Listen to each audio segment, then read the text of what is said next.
Chapter 240. On the vast snowy plains, there were no birds and few beasts. In this snowy weather, there was a group of people trudging with difficulty. The cold wind blew fine snowflakes in their faces, making it difficult to open their eyes. The weather was too cold. After walking for a while, their leather robes would be frozen stiff. When they knocked on it, it would make a ding sound like a leather drum. The horses were covered with a layer of white sweat. The hooves of the horses stepped on the thick snow and moved very slowly. In such weather, Yong Fan rode on the horse and, like the guards, strode forward against the wind and snow. "Erlang, come in and warm yourself." Shen Mu poked his head out of the warm carriage. He was really afraid of the cold. There were 4 charcoal stoves in the carriage, making it warm inside. Yong Fan shook his head and said loudly to him, "I was born in Nanyang and have never experienced such cold. This is good. It will toughen your bones and make your body stronger." Shin Mu still wanted to speak, but as soon as he opened his mouth, he choked on a mouthful of snow. Shin Mu shivered and quickly retreated back into the carriage. He put down the thick curtains. Yong Fan smiled slightly and straightened his back even more. His face, neck, and hands were smeared with a layer of marmot oil. This thing was really good for anti-freezing. He had not experienced much of the cold in the north, but he knew that this kind of cold was very effective in training the body and will. Especially for a martial artist like him, practicing breathing in such a raging snowstorm would undoubtedly improve his martial arts. He regarded this as another challenge for himself, just like when he struggled with the undulating waves in Nanyang. In the distance, a small black dot appeared. That black dot moved very quickly. In the blink of an eye, it turned into a large snow plow. Shin Mu's troop also had snow plows, but they were pulled by horses. It was just that by using the snow and ice, they could more easily pull heavy objects forward. Because the entire troop moved slowly, they did not need a dog to pull the plow. As for the snowplow that was rushing over, there were more than 10 of the most outstanding snowhounds. Once the snowplow was pulled, it was as fast as a flying arrow. Yong Fan didn't pay too much attention to it. It wasn't the first time he had seen this kind of snow plow along the way. Apart from Shen Mu, there was no one else who could ride a snow plow in such a snowy weather and travel back and forth in the snowy region. Sure enough, the snow plow drove all the way to Shin Mu's car without any obstructions. Soon, a secret letter was sent into the car. The carriage continued to move forward, and the sled followed the large group of people. The hound that pulled the sled took the opportunity to rest. After half an hour, Shin Mu opened the curtain and shouted to Yong Fan, "Erlang, come in for a moment." Yong Fan thought that he was inviting him into the carriage to warm up again. Just as he was about to refuse, he suddenly saw Shin Mu's cold expression. His heart couldn't help but be moved. He turned over and got off the horse. He handed the reins to the kosher chickens beside him and jumped into the carriage. Yong Fan opened the door and went into the carriage. The cold wind whistled in, causing the charcoal stove to burst into flames half a foot high. When the door was closed, the flames fell against the wind, causing Shen Mu's face to darken again. When there was wind, the thick curtains were put down, so the carriage was very dark. Now there was a light on. The light was placed on the table, and the bottom was firmly fixed to the chopping board to prevent the carriage from bumping. Shen Mu gently pushed a letter in front of Yong Fan and said in a deep voice, "Something happened." After reading the letter, Yong Fan gently put it back on the table. Shin Mu took it and threw it into the charcoal stove. The fire lit up, illuminating their faces. Yong Fan asked, "Is the situation serious?" Shen Mu said, "Chiu Shinji went along you this time with the mission of understanding the geography, military, people situation, etc. That day, he happened to read the information of a few important border cities, and these information were taken away by the 2 Turkic scouts who escaped." Yong Fan frowned. "So what?" Shin Mu did not answer. Instead, he turned around and gently pulled at the corner of the wall. With a crack, a wooden board fell and landed on the soft carpet like a guillotine. A map appeared on the wall. Yang Fan took a few glances and recognized that it was a map of the North, Longyu, and Hushi regions. Here, and here. Shinmu pointed to 5 to 6 locations along the way and said, "These few locations are crucial to our defense against the Turkic Khaganate. Relying on the dangerous terrain, the Turkic Khaganate can only attack from these locations if they wish to attack Hushi and Longyu. If any of these locations were to fall into their hands, it would be equivalent to opening a door for them, and our country would be forced into a passive position." Yang Fan looked at the places that Shinmu pointed at. Amidst the rolling deserts and high mountains, the few cities that can communicate with the Turks and Hushi and Longyu are scattered in the 3 military districts. Shenmu said, "In such weather, it is not easy to mobilize the troops. Moreover, before we can determine the direction of the enemy's attack, we will not be able to replenish the troops in these places. Once the Turks grasp the situation of these places, they can choose a place to attack and occupy, and their troops will be able to charge through these openings." Yang Fan slightly frowned and said, "If the garrison here needs to divide some troops to defend against the Turks, we will have to transfer troops from the court." Shinmu agreed, "That's right. But it will take a long time to transfer troops from the Central Plains, and most of them are foot soldiers. In this kind of weather, who knows how long it will take for them to arrive? By the time they arrive, these places will already be in ruins. We may be able to drive them back and retake these places, but this will cause many problems." Yang Fan said, "Firstly, it will naturally be the destruction of these areas and the expense of the expedition." Shenmu nodded and said, "Secondly, Wu Mei has just ascended to the throne. If she wants to send troops, she will definitely place great importance on the generals under the Wu clan. The military power will probably fall into the hands of Wu Sanxi or Wu Qingxi. For the time being, it is not important whose hands the military power falls into. As long as the generals are good at fighting and dare to fight, it will be fine as long as they can drive the Turks back. But in the long run, it will be detrimental to the fate of our court." Yang Fan nodded. He naturally understood the meaning behind Shinmu's words. If Wu Qingxi or the generals under Wu Sanxi's tutelage were in control of the military, they would also spare no effort to repel the Turks. However, this military power was in their hands. While the wolf outside had been chased away, the family had raised a tiger, causing endless troubles in the future. Yang Fan thought for a while and said, "There must be a third reason." Shinmu nodded lightly and worriedly said, "I am afraid that the Turks will not miss this golden opportunity. Once this opening is opened, when the Central Plain soldiers are transferred over, the Turks will be driven back and the situation here will be settled. This is not something that can be achieved in 2 to 3 months. By that time, it will be spring and the flowers will be blooming. When the Turks receive the news, whether it is because they fell into Wuzheil's trap or because of the chaos in the West River of Longyu, they will not miss this golden opportunity. If they interfere, this war will not end within a year, and the conflict between the king and prime minister of the Turks will inevitably be stirred up.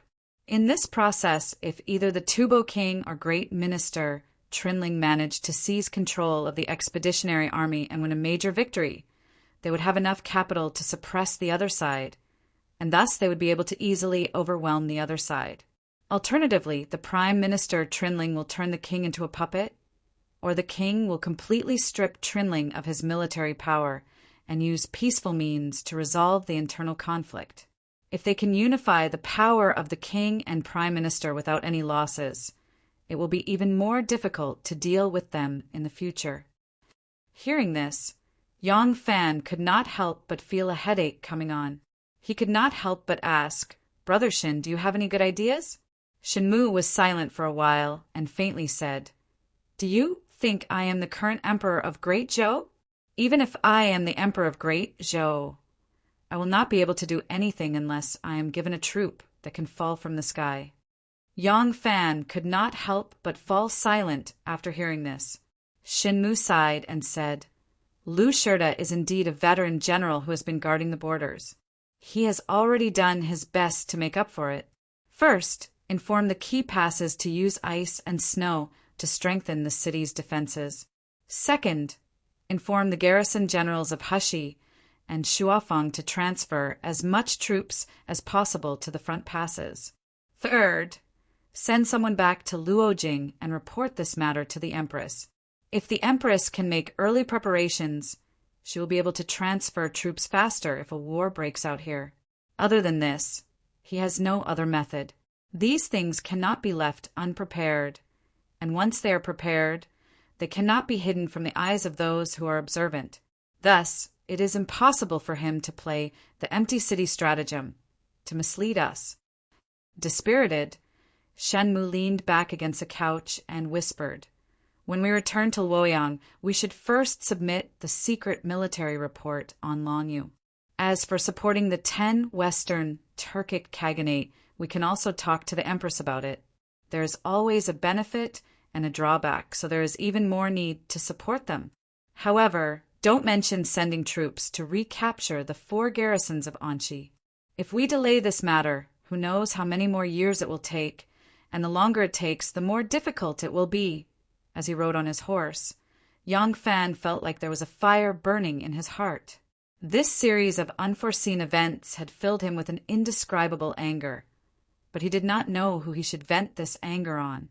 The wind and snow blew against his face, but he could no longer feel the cold. He only hoped that the wind and snow would get stronger, so that the anger weighing down on his heart could be somewhat alleviated. After Shen Mu finished writing the letter, the man in the leather robe received the letter and was about to board the dog sled to leave. Suddenly, Yang Fan thought of something and shouted, "Stop right there!" The man turned his head in surprise. His head was also wrapped up, revealing only his eyes. Yang Fan dismounted and said to the man, "Wait a moment. I still have something to say to your master." Yang Fan boarded the carriage and opened the door, allowing the frigid wind to pour into the carriage. Yang Fan did not close the door. Standing in front of the 4 charcoal stoves that were still spitting flames, Yang Fan loudly said to Shenmu, "The result of this contest of strength might not be something we can decide, but can we add a variable to it?" Chapter 241. To the south of Heili Mountain was Lan Province. To the north was the desert. The geographical environment was very different. However, the desert was not completely uninhabited. There were hundreds of lakes of various sizes scattered in the desert. Some lakes were freshwater lakes, some were saltwater lakes, and some were saltwater lakes. Although some were saltwater lakes, there were still many springs in the saltwater lakes, spewing fresh water day and night. Because of this strange landscape, there were many tribes living around the lake in this desert area. The Shaba tribe was one of them. Late at night, the weather was very cold. The undulating sand dunes were like small hills. The tallest were over 2,000 feet. The smallest were a few hundred feet to 1,000 feet. Behind these sand dunes, there was a group of people stealthily moving along the sand ridge towards the Shaba tribe. The Shaba tribe lived beside the lake. Behind them was a 200 jang tall sand dune. The team stopped on the sand dune. A moment later, someone gave an order. These people carried long blades on their backs and jumped down the sand dune. Using the speed of their descent, they quickly rushed towards the tribe below the sand dune. Rumble! The sand here was made of sand. Close to 1,000 people rushed down the sand dune, causing a huge roar. It was like a few huge bombers flying over the tribe. It was like a deep and deep thunder. The sound was so loud that it could travel for tens of miles in this silent night. The people of the Shaba tribe were startled awake, but it was too late for them to react. Battle cries suddenly sounded. The quiet and dark lakeside tribe suddenly became a boiling cauldron of voices. The crying of women and children, the barking of dogs and horses, the clashing of blades, spears, swords, and halberds, cursing and shouting mixed together. The silent desert became a pot of porridge. When the first ray of sunlight shone on the land, the tribe had already quietened down. There were many corpses lying on the ground. blood flowing everywhere, freezing into red ice. The whole tribe was in the midst of recovering its peace. Some were counting their belongings and provisions, carrying away what was easy to carry. Some were burying their companions who had died in the previous night's melee under the sandy slope, and others were feeding the camels and horses they had plundered with beans, hay, and other fine fodder they had gathered. There were also some who were screening the captured tribesmen. These tribesmen were not all free people of the tribe. There were many slaves among them. These slaves included Tubo, Han, Uyghur, Khitan, Shirway, and even the Turks who belonged to the same tribe as the Shaba tribe. Because their tribe was defeated in a war between tribes, they became slaves. These mysterious visitors released the slaves and gave them property, food, weapons, and even women. Even the slaves who were originally timid and didn't dare to rebel against their former masters suddenly gained the courage to rebel when they received the property and weapons and turned their former mistresses into their own women. What's more, many of the slaves who had been mistreated by their former masters were weak and did not dare to resist in order to survive, now that they had turned over and become masters. With these people as their backing, they wanted to treat their former masters even more cruelly than this unknown team. Very soon, these freed slaves and detained tribesmen figured out the origins of these people.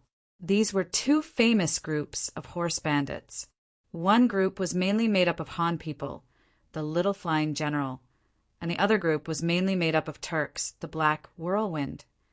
Little Flying General and Black Whirlwind were the nicknames of the leaders of the horse bandits. Horse bandits didn't need any banners. In order to distinguish them, people would use the nicknames of their leaders to name them. There was a special person in the Little Flying General group, and that was Yang Fan, who still had a full beard. When he heard about the crisis in Shuafang, Long Yu, and Higu, Yang Fan suddenly thought that since he looked similar to Ashinamuzi and was able to make the Tubo people suffer, could he do the same thing again and use this identity to cause some trouble for the Turks? As for how to cause trouble for the Turks, he had not thought of it yet.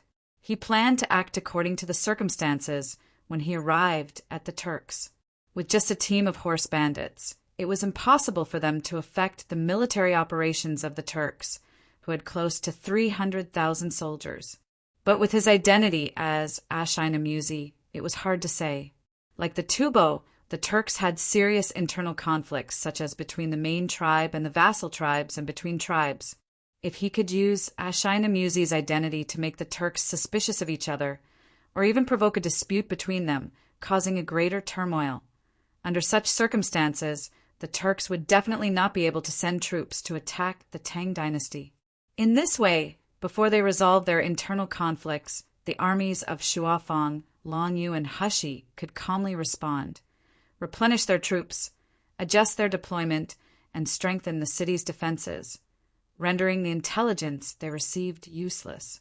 This plan was undoubtedly very risky, but it was indeed too tempting, especially after the success at the Tubo capital.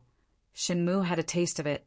If he could use this plan to stop the hundreds of thousands of Turks from advancing south, this risk was clearly worth it.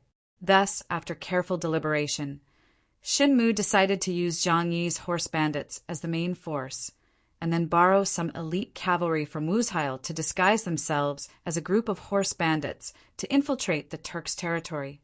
After that, they would act according to the circumstances. When it was time to be a bandit, they would be a bandit. When it was time to transform into a Turk army, Yang Fan would just tear off his beard. Once the plan was made, the biggest obstacles were the High House chickens and Big Bear, who were supposed to be mere decorations. Yang Fan did not want to use the military to carry out this operation. Firstly, Lu Shirda might not agree to such a risky operation. It would be too much of a responsibility for him to throw thousands of soldiers into the hands of the Turks to fend for themselves. At the same time, the spies were everywhere. Based on the information Shen Mu received, the two Turk spies had only managed to escape with the help of a spy in the army. From the looks of it, Wuzheil's tribe and Zhang Yi's horse bandits were pure. But how was he supposed to explain this to the High House chickens and Big Bear? Zhang Yi provided the simplest solution: kill them all.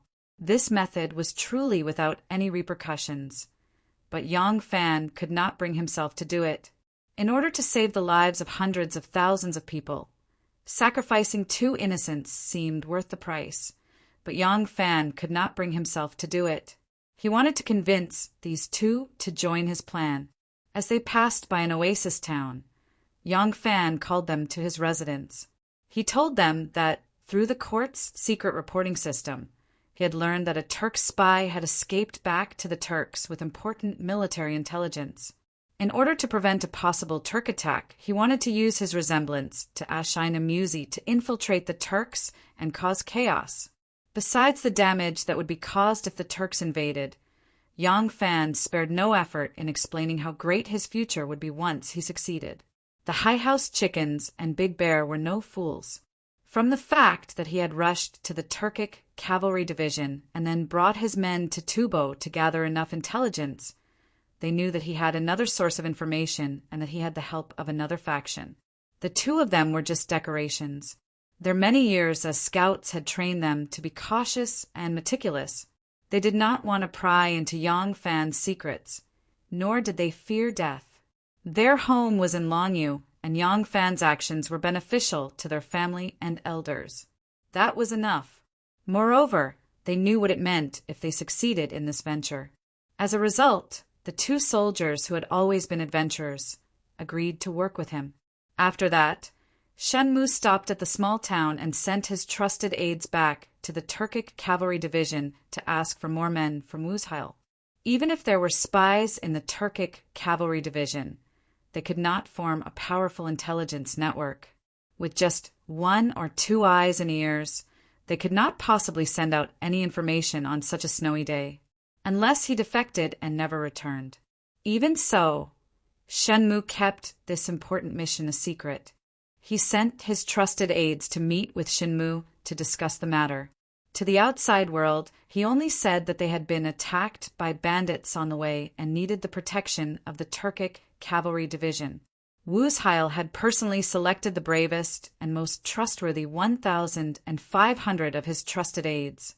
Only the leader of the team knew the details. Only when the 1,500 warriors arrived at the small town did he officially announce the mission to them. In the meantime, Shenmu had also notified the Huang River to send someone to pick him up. His men had arrived a little earlier than the 1,500 cavalry from the Turkic cavalry division. After all the arrangements were made, Zhang Yi and Yang Fan led the bandits and the Turkic cavalry division to change their route to the Turks, while Shenmu returned to the Huang River. Yang Fan and Zhang Yi led 2,000 men across the Heli Mountains and into the desert. Zhang Yi had spent the last few years roaming the lands. His primary task had been to gather intelligence for Shenmu, build connections, and complete some official missions.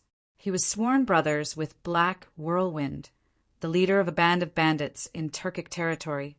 Zhang Yi brought his men to Black Whirlwind's camp, intending to buy some horses from him. Who would have thought that Black Whirlwind would hear that Zhang Yi had brought his men to infiltrate the Turks to do some big business, and was immediately interested, insisting on partnering up with Zhang Yi. If they managed to snatch the goods and women, they would split the profits 50/50. Zhang Yi secretly consulted Yang Fan. Yang Fan wanted nothing more than to wreak havoc in this infiltration of the Turkic Khaganate, so there was no reason for him to refuse. Besides, with the help of this local band of bandits, he would have an extra pair of eyes and ears, increasing his chances of success. Zhang Yi agreed to Black Whirlwind's request, magnanimously stating that the gold, silver, and food they stole would be split 50/50, while the cows, sheep, horses, women, and slaves they stole would all belong to Black Whirlwind. Black Whirlwind was so delighted that he patted Zhang Yi on the shoulder and called him brother. Thus, one group of real bandits and one group of fake bandits worked together to sweep through the Turkic tribes. Ha ha ha ha! Ha ha ha!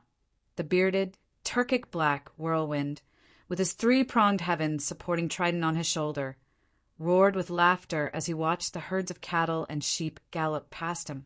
Then he turned to look at the treasures and beautiful women he had found in the houses of the tribal chiefs, and he couldn't help but laugh again.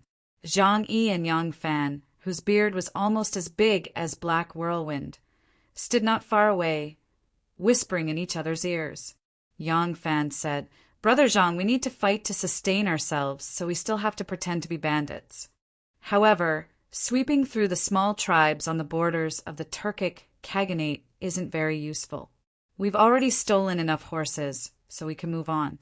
Zhang Yi glanced at Black Whirlwind, who was giggling foolishly, and asked, "What about him?" Yang Fan replied, "He has quite a few men with him, and they are still useful for the time being. At the same time, they can help us confuse the Turkic Khaganate. Let's bring them along for now. When they sense danger, he will retreat on his own. At that time, we can shake him off and do it ourselves." Zhang Yi nodded and walked toward Black Whirlwind. Not long later, Black Whirlwind's men escorted the captured cows, sheep, and women, and led the newly recruited highwaymen back to their base. Together with Zhang Yi, Black Whirlwind led the other highwaymen into the depths of the desert. Like a catfish diving into a school of sardines, they began their journey of stirring things up. Chapter 242. The Bathumi tribe was the first large tribe that Yang Fan encountered after entering the Turkic region. Their leader was the great arrowhead Shao Mumu. The Turkic Khaganate divided the tribes in the country into 10 divisions. Each division was given an arrow of command. The leader of the division divided the tribes under his jurisdiction into the left and right divisions.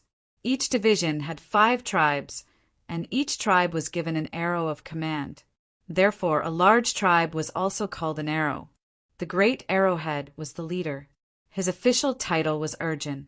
He was the chief of the tribe who held great military and political power. Zhang Yi carried his arrowhead flag and rushed towards the great arrowhead Shao Mumu's tribe. Although Black Whirlwind was a Turkic, his bandits were even more ruthless than the flying general Zhang Yi's men.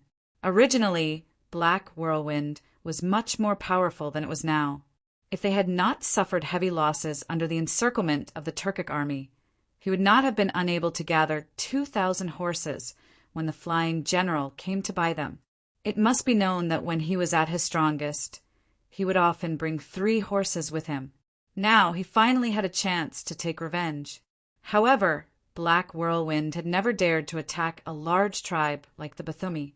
He did not even dare to join forces with the flying general this time. It must be known that the Bathumi tribe had at least 7,000 string control warriors. However, the scouts he sent reported that most of the young warriors of the Bathumi tribe had left. This news immediately alerted Yang Fan.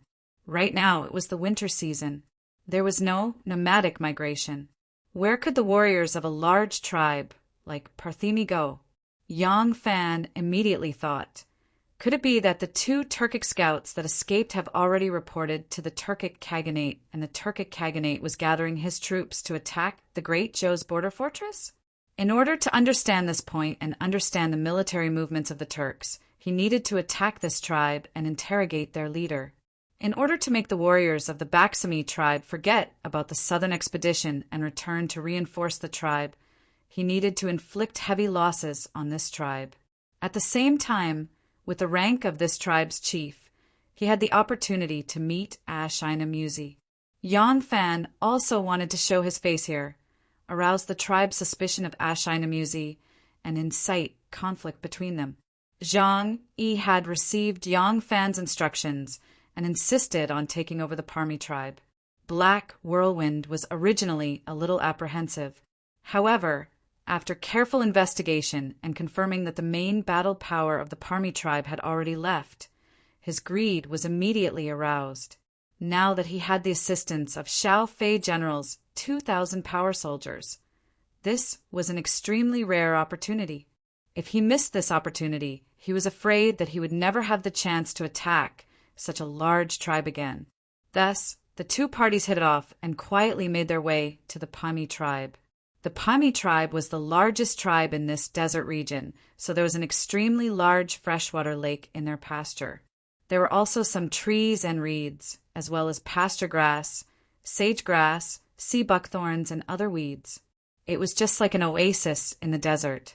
Because this place was already within the Turkic Khaganate's territory, they did not have to worry about being invaded.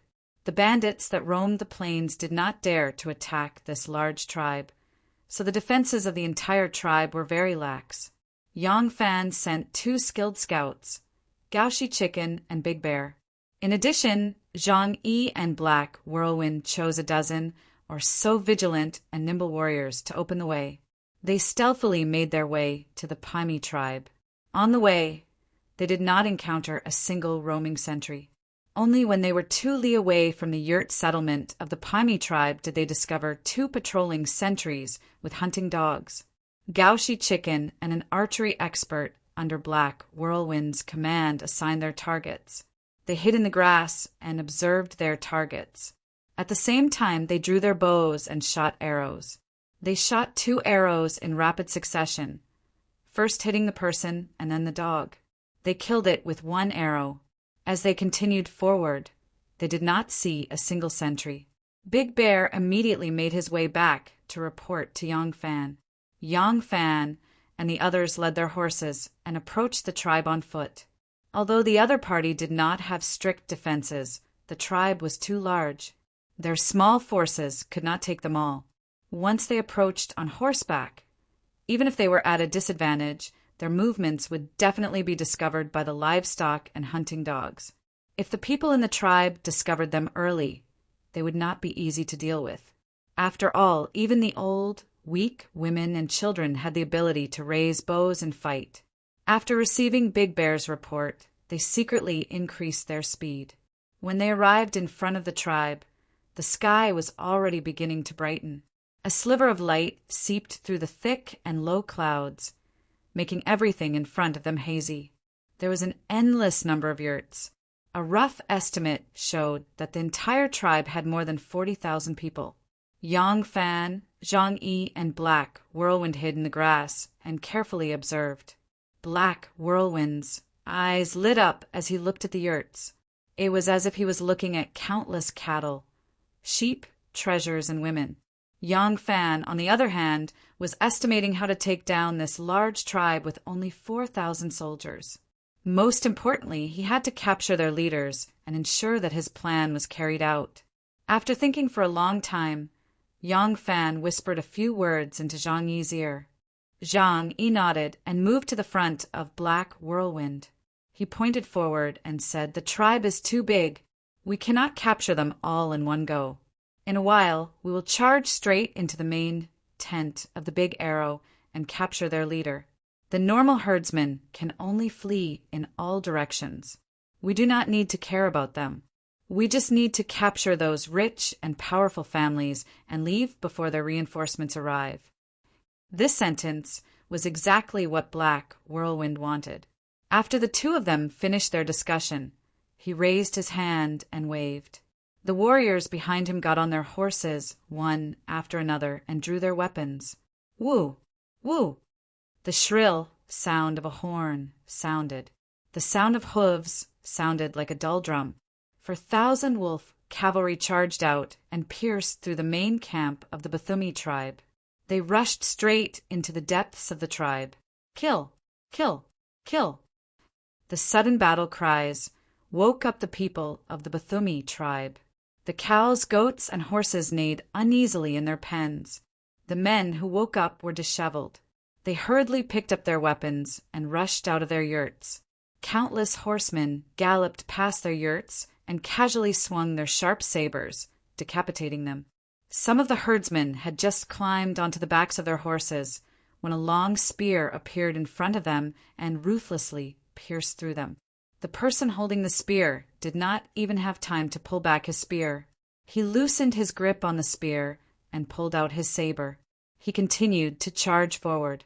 Only then did the herdsmen who had been pierced by the spear slowly release their grip on the horse's mane. They fell head first and were trampled by the countless horses that continued to charge over. As for the yurts that were not in the path of the horse bandits' charge, the herdsmen who ran out in panic were not spared. Some of them had just opened the tent flap and ran out. Before they could straighten their backs, a quick arrow shot through their chest. There were also a few who had the chance to reflect a few arrows and kill or injure a few horse bandits. This immediately made the other horse bandits even more ferocious. They raised their horses and charged over to kill their entire family. Abandon your weapons and avoid death. You are not allowed to leave your tent. Abandon your weapons and avoid death. You are not allowed to leave your tent. The horse bandits shouted as they charged forward. As long as these herdsmen hid in their own yurts and could not communicate with each other or gather together, there was nothing to fear. As expected, the slaughter caused the herdsmen to be grounded. They hid in their yurts and looked outside through a crack in the corner. The group of horse bandits whizzed past without stopping for even a moment, heading straight for the residences of those with status in the tribe. This was very easy to recognize. It could be seen from the size and magnificence of the yurts. Seeing that the last group of horse bandits had also whizzed past, some of the bolder herdsmen poked their heads out. After confirming that there were no more enemies behind them, they immediately called for their families and hurriedly jumped onto the horses that they did not have time to saddle and fled into the wilderness. As long as there was a leader, there would naturally be others who would follow suit. Seeing that they had escaped safely and were not intercepted, the other herdsmen hurriedly helped the old and the young to mount their horses and fled frantically. Their actions were exactly what the horse bandits wanted. Otherwise, with so many herdsmen gathered together, they would not be able to suppress them once they launched an attack. If they let them escape in all directions, it would be easy to control the rest of the herdsmen. In order to satisfy the needs of grazing, the tribes on the grassland were very far away from each other. In the desert, the grassland was not plentiful enough, so the distance between tribes was even further. Especially for a large tribe like Parsimi, they probably needed a large area of grassland to satisfy their needs for survival. Therefore, the horse bandits were not worried that they would find reinforcements quickly. The Turks, who had survived years of internal strife and foreign wars, were indeed the most warlike people. Even though the horse bandits had rushed to the core area at the fastest speed, when they arrived, they were still met with resistance from the hastily assembled Turks. These Turkic leaders might have held great authority and lived a lavish life, but they were not fools who lived like princes or were unskilled in cavalry battles. They were brave on the battlefield, and even in the face of such a surprise attack, they had still displayed outstanding fighting qualities. A group of Turks in disheveled armor charged forward bravely and fought back frantically, buying time for the other tribesmen to gather. Black, Whirlwind, and Little Flying General knew that they could not allow them to form a powerful counterattack. They had to end the battle quickly. As long as they could capture the leader, the rest would be easy. The two of them led the brave horse bandits and fought desperately with the troops organized by the Turks. After all, the troops of the Turks were in a hurry and were gradually losing ground. Kill! Yang Fan urged his horse forward and thrust his spear into the chest of a large Turk. Exerting strength in his arms, he swung the man up and spun him in the air like a windmill. Then he threw him forward and smashed into the body of an incoming Turk cavalryman, knocking him off his horse. The man fell to the ground with a clang sound. Just as he raised his head dizzily, he saw a tall horse appear above his head. Its two hooves were as big as the mouth of a bowl, and a sharp spear was pointed straight at him. Drip! A drop of blood from the tip of the spear fell into his eyes. He subconsciously closed his eyes, and then he felt a great pain in his chest. That spear had already pierced through his thick chest, nailing his entire body to the ground. Yang Fan held the spear in one hand and the reins in the other. He looked around and saw that the situation in the camp was already under their control. The shepherds of the Pami tribe on the outskirts were fleeing, while the rich and noble Turks in the core area were already surrounded by them. The battle was nearing its end. Great Urchin, hurry and leave! Someone shouted loudly. On his way here, Yang Fan had swept through the desert and could already understand some of the words they often used. Besides, the pronunciation of the official name of Urjin was Urjin. Yang Fan suddenly looked over and saw a Turk warrior pushing a disheveled man onto the back of a horse.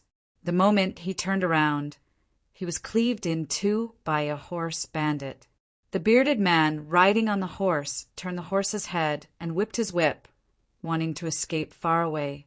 Yang Fan waved his arm, and the spear in his hand turned into a shadow. He threw it like a javelin.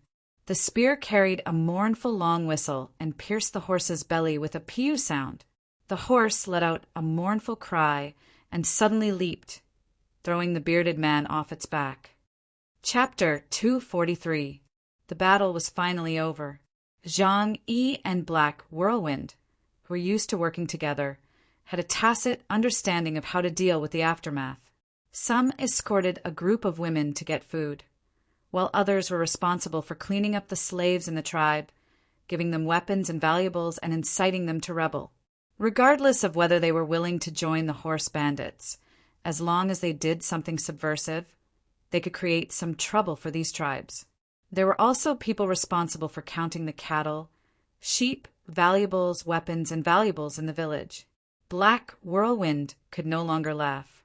It was not because he did not manage to steal any valuables, but because he had stolen too many valuables.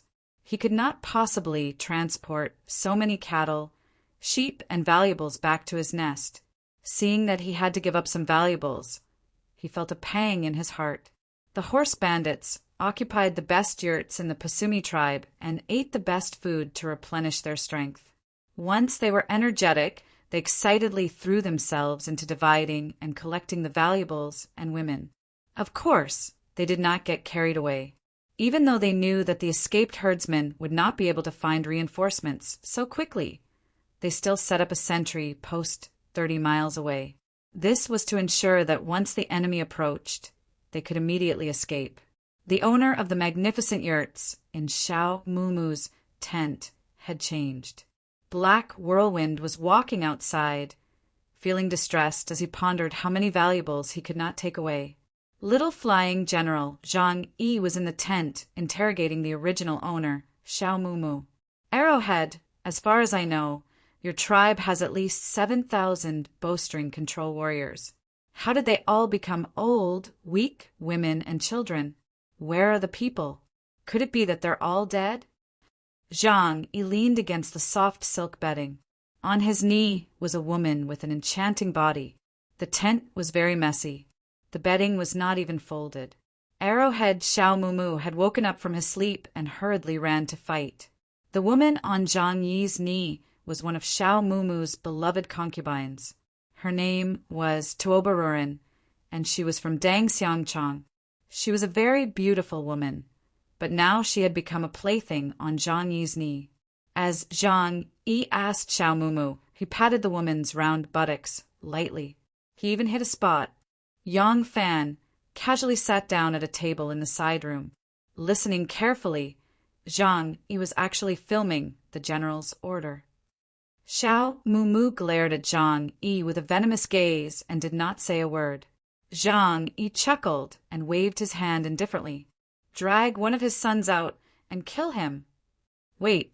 Suppressing his anger, Xiao Mumu said in a low voice, the Khan has ordered all the warriors to gather at Shui Yentua tribe. Zhang Yi leaned forward and asked, what is Gu Gulu gathering his troops for in this heavy snow and cold winter? Xiao Mumu said, it is said that they have received important information from the Tang people. They want to send troops to capture the Tang people's cities and seize their wealth and women. This time, all the tribes that participate in the war will keep whatever they seize. There is no need to hand it over, so all the tribes have sent a large number of troops. Oh, Zhang Yi straightened his back and pinched the plump buttocks of the beauty. He pretended not to care and said, I heard that Gugalu is bettered in? He actually still has the mind to attack the Tang dynasty. Could it be that his illness is fake? Xiao Mumu swallowed his anger and said, the Khan is indeed ill. Now the one in charge of the military is Mok Yabgu. Zhang grunted and continued to ask for information. Xiao Mumu was under someone else's roof and did not dare to not lower his head. However, his knowledge was limited and he could not get any more useful information out of him. Zhang gave Yang Fan a look and said, "All right, escort them out and pack up the goods as soon as possible. This is not a place to stay for long." Yang Fan agreed and brought a few people to escort Xiao Mumu and his family out. As soon as they left, Zhang ordered his men, "Go! Guard outside the tent. If anyone comes, tell him to wait for a moment." With that said, he reached out and tore the clothes of the beauty on his knees. With the sound of ripping silk, a pink and curvy but leaped into view. Tuobarin exclaimed in surprise, and Zhang pounced on it with a smile. Yang Fan escorted Xiao Mumu and his family out of the tent and walked towards an even larger tent nearby. That was where Xiao Mumu usually gathered to discuss matters. It was very spacious, and there was not much furniture inside. Currently, some of the tribe's chief stewards and their families were all locked up here. As Yang Fan escorted them back, his beard gradually fell off due to the wind. Of course, this falling of his beard was done by him, but no one else knew. Half of Yang Fan's beard had already fallen off, but he was still unaware. He swaggered in front of everyone and entered the tent where the nobles were locked up. Looking at the nobles, he arrogantly said, "All of you stay here. We are the people of the Little Flying General. We only seek wealth, not to kill. As long as you are well behaved, you won't lose your life." When the nobles in the tent saw that half of his beard had fallen off, their gazes at him suddenly became a little strange. A child was surprised and wanted to shout. Fortunately, his mother discovered it and hurriedly pulled him into her arms. Her hand that was hidden under her big sleeve gently covered his mouth. After Yang Fan gave the order, Xiao Mumu and his family were also escorted in. Yang Fan walked out again. As soon as he turned around, the beardless side of his face suddenly reflected in Xiao Mumu's eyes. When Xiao Mumu saw his appearance, he was shocked and almost tripped on the carpet. Yang Fan went out, the curtain was lowered, and the guards with knives were guarding outside. The nobles in the tent suddenly surrounded Xiao Mumu. Someone whispered, "Big Arrowhead, that person is disguised." Another person said, "Do horse bandits need to hide their head and show their tail? Will there be any problems with these people?" One of the tribal elders stared at Xiao Mumu and asked in a trembling voice, "Big Arrowhead, last year on the 8th of May, when worshipping the gods, the Mozi Yabgu brought his sons with him. Do you still remember what his sons looked like?" Xiao Mumu couldn't believe what he saw. When he heard the question, his face suddenly changed and said, "You also saw it. Is it really him?" The elder said, "If my old eyes are not blurry, this person must be him."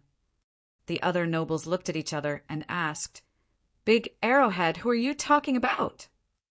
The two largest Turkic tribes were the Ashina tribe and the Ashina tribe. Later on in the Khitan kingdom, the Yelu clan and the Xiao clan were connected by marriage. In order to resolve the conflicts within the tribes and bind the two tribes together, the Ashina clan of the Turkic royal clan and the Ashina clan, the largest tribe outside the Khitan clan, were also connected by marriage. The Ashina tribe worshipped the sun, and the Ashina tribe worshipped the gods. In order to unite the two forces, the Turkic people combined the sun and the sun, using the sun as the god and the heaven as the name, forming the custom of worshipping the sun. Every year on the 8th of May, the leaders of the Turkic tribes would gather together and build a high platform on the open grassland to worship the gods. Almost every noble would attend this grand festival. Xiao Mumu and the elder were the representatives of their tribes who had participated in the worship last year, and both of them had seen Ashina Musi. The other nobles began to ask the two about it, and when they were certain that the person they saw was Ashina Musi, the entire tent was in an uproar. Why would Ashina Musi do this? Our Ashina tribe has been connected by marriage with the Ashina tribe for generations. I say, could it be because of that bloody battle 80 years ago when our two tribes fought over the Chigar Plains? That can't be. It's been so long since that war. Even though the two tribes had been connected by marriage for generations, it was inevitable that there would be many wars. For a moment, some people even remembered the grudges that had been sown between the two tribes decades ago. Xiao Mumu lightly shook his head. That's impossible. Our tribe has had a rather good relationship with them over the last few decades. There's no reason for them to pretend to be bandits just to take revenge on us because of an old grudge from decades ago. Besides, if it was because of this, then he should have killed all of us. Why would he spare our lives? The elder thought for a moment, and then his expression suddenly changed. Arrowhead, I heard that the Koggen's illness is very serious this time. The great shamans of the various tribes have all been invited, but none of them can do anything. Xiao Mumu did not know why he was suddenly mentioning this matter. He nodded. That's right. I also heard that the Koggen's illness this time. Why are you bringing this up? The elder said with a gloomy face. The Khan has a son, but Mos Yabu holds great power. If anything happens to the Khan, it is very likely that the one to inherit the Khan's throne will not be the Khan's son, but the older brother, Mos Yabu, will be the next Khan. Xiao Mumu thought for a moment, then slowly nodded. That's right. This possibility is very high. However, this is the matter of the Ashina tribe. The throne has always been produced in their tribe. What does it have to do with our Ashina tribe? The elder said, I am afraid that the Khan's sons are not willing to see the Khan's throne fall into their uncle's hands. Ever since the reign of Chimin Khan, our imperial court has established the system of establishing the heir to the throne. If there is no heir to the throne, the descendants are superior to the younger brothers. Although Mokesha Yaba holds great power, he is, after all, not legitimate. If he wants to buy the tribes to support him, he has to pay a price, and to pay a price he needs money. Xiao Mumu's face changed when he heard this. The elder's words were clearly saying that Mokesha Yabu saw that his elder brother was dying. In order to seize the throne, he sent people to pretend to be bandits, plunder the wealth of the tribes, and then buy the hearts of the tribes. This reason was undoubtedly more convincing than the bloody war between the two tribes 80 years ago. Even if the people of this era often traveled far and wide, it was not as common as the movies, television, newspapers, and the internet in the future. In this era, very few people knew that there could be people who looked exactly the same in this world. From the start, they never thought that the person who looked exactly like Ashina Musi could be someone else in disguise. We have to pretend that we don't know anything about this matter. We can't let him see any flaws, or we will all die. Xiao Mumu's expression was solemn as he exhorted the nobles.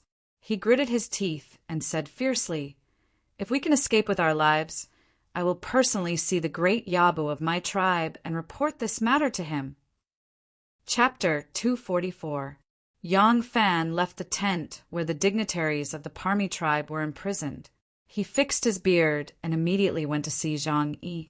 When he reached the tent, Zhang Yi's guards stretched out their hands to stop him.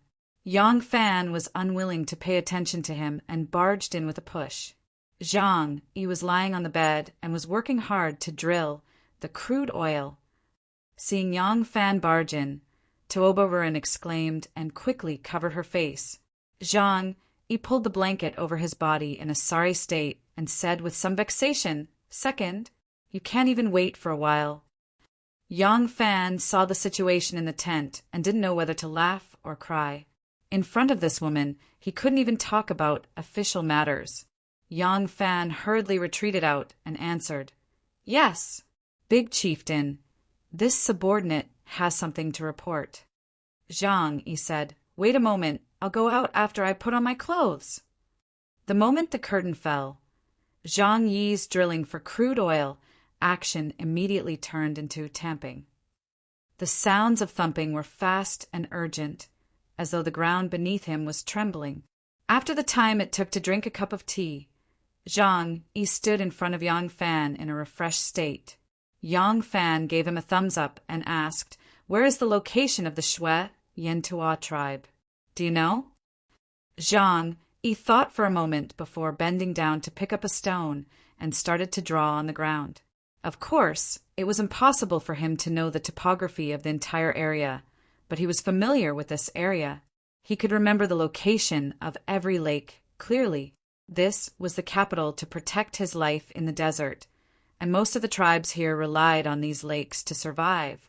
Yang Fan looked at the crooked map that he had drawn and tilted his head to take a closer look. He nodded and said, "This place is where we are." Zhang Yi said, "Yes." Yang Fan said, "From the looks of it, we are not far from the Shui Yentuo tribe." Zhang Yi laughed dryly and said, "From this map, it is indeed not far, but if we really want to rush there, who knows how long we will have to walk and how many tribes of all sizes we will have to pass by." Yang Fan frowned and said, "What about the location? The direction can't be wrong, right?" Zhang Yi looked closely at the clumsy map he had drawn and said confidently, "The location can't be wrong. I have a very good memory. I can remember people and roads." Yang Fan nodded, stroking his chin as he said, "From this position, it should be in the center of the Turkic tribes. Since they've gathered their forces here, it's impossible for us to determine which pass they intend to attack." Zhang Yi said, "Then what do we do?" Yang Fan pondered for a moment and said, "Nothing ventured, nothing gained. Let's go to this Shui Yentuo tribe." Zhang Yi exclaimed in shock. "The hundreds of Turkic tribes, big and small, are all there. Even if one of us fights 100, we won't even be enough to fill the gaps between their teeth." Yang Fan glared at him and said, "Idiot! Who said anything about fighting?" He tore off his beard and stuck it back, leisurely saying, "I, Ashinamuzi, want to go to Shui Yentuo. Who dares to stop me?" Zhang Yi suddenly understood and said, Right, we've been fighting and killing along the way. How could I have forgotten about this? Then what about Black Whirlwind?" Yang Fan said, "I'm afraid that after this battle he'll be full. If he eats any more, he'll be stuffed to death. If he's willing to continue with us, then we'll take him with us.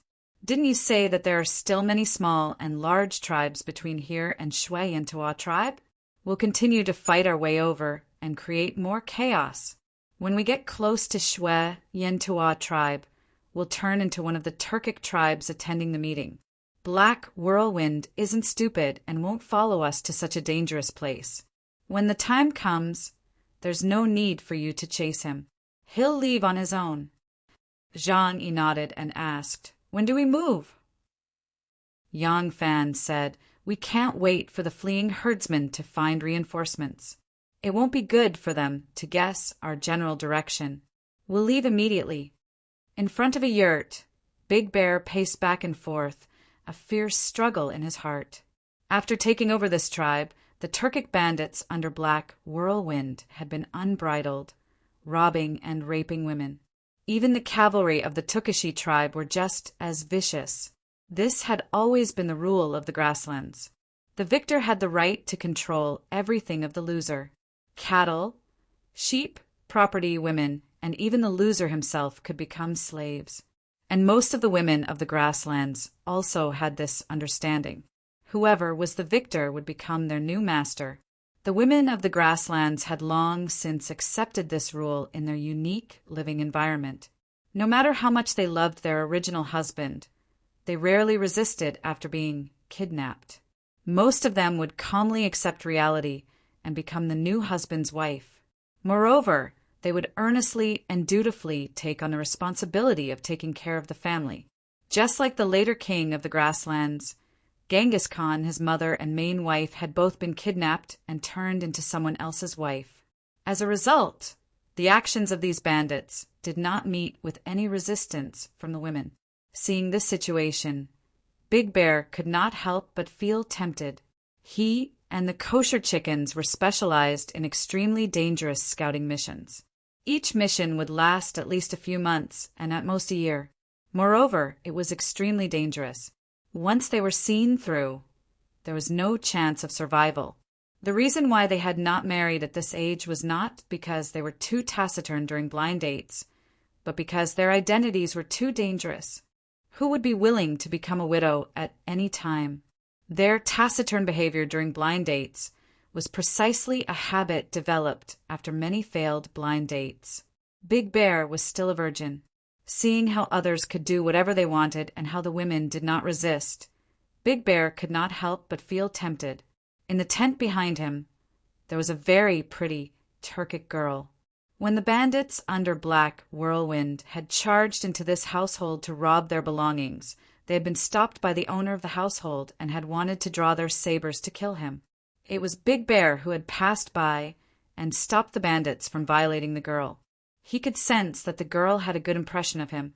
Moreover, these bandits were like wolves and tigers roaming around, looking for anything that could be taken away. The people in the tribe were all scared witless.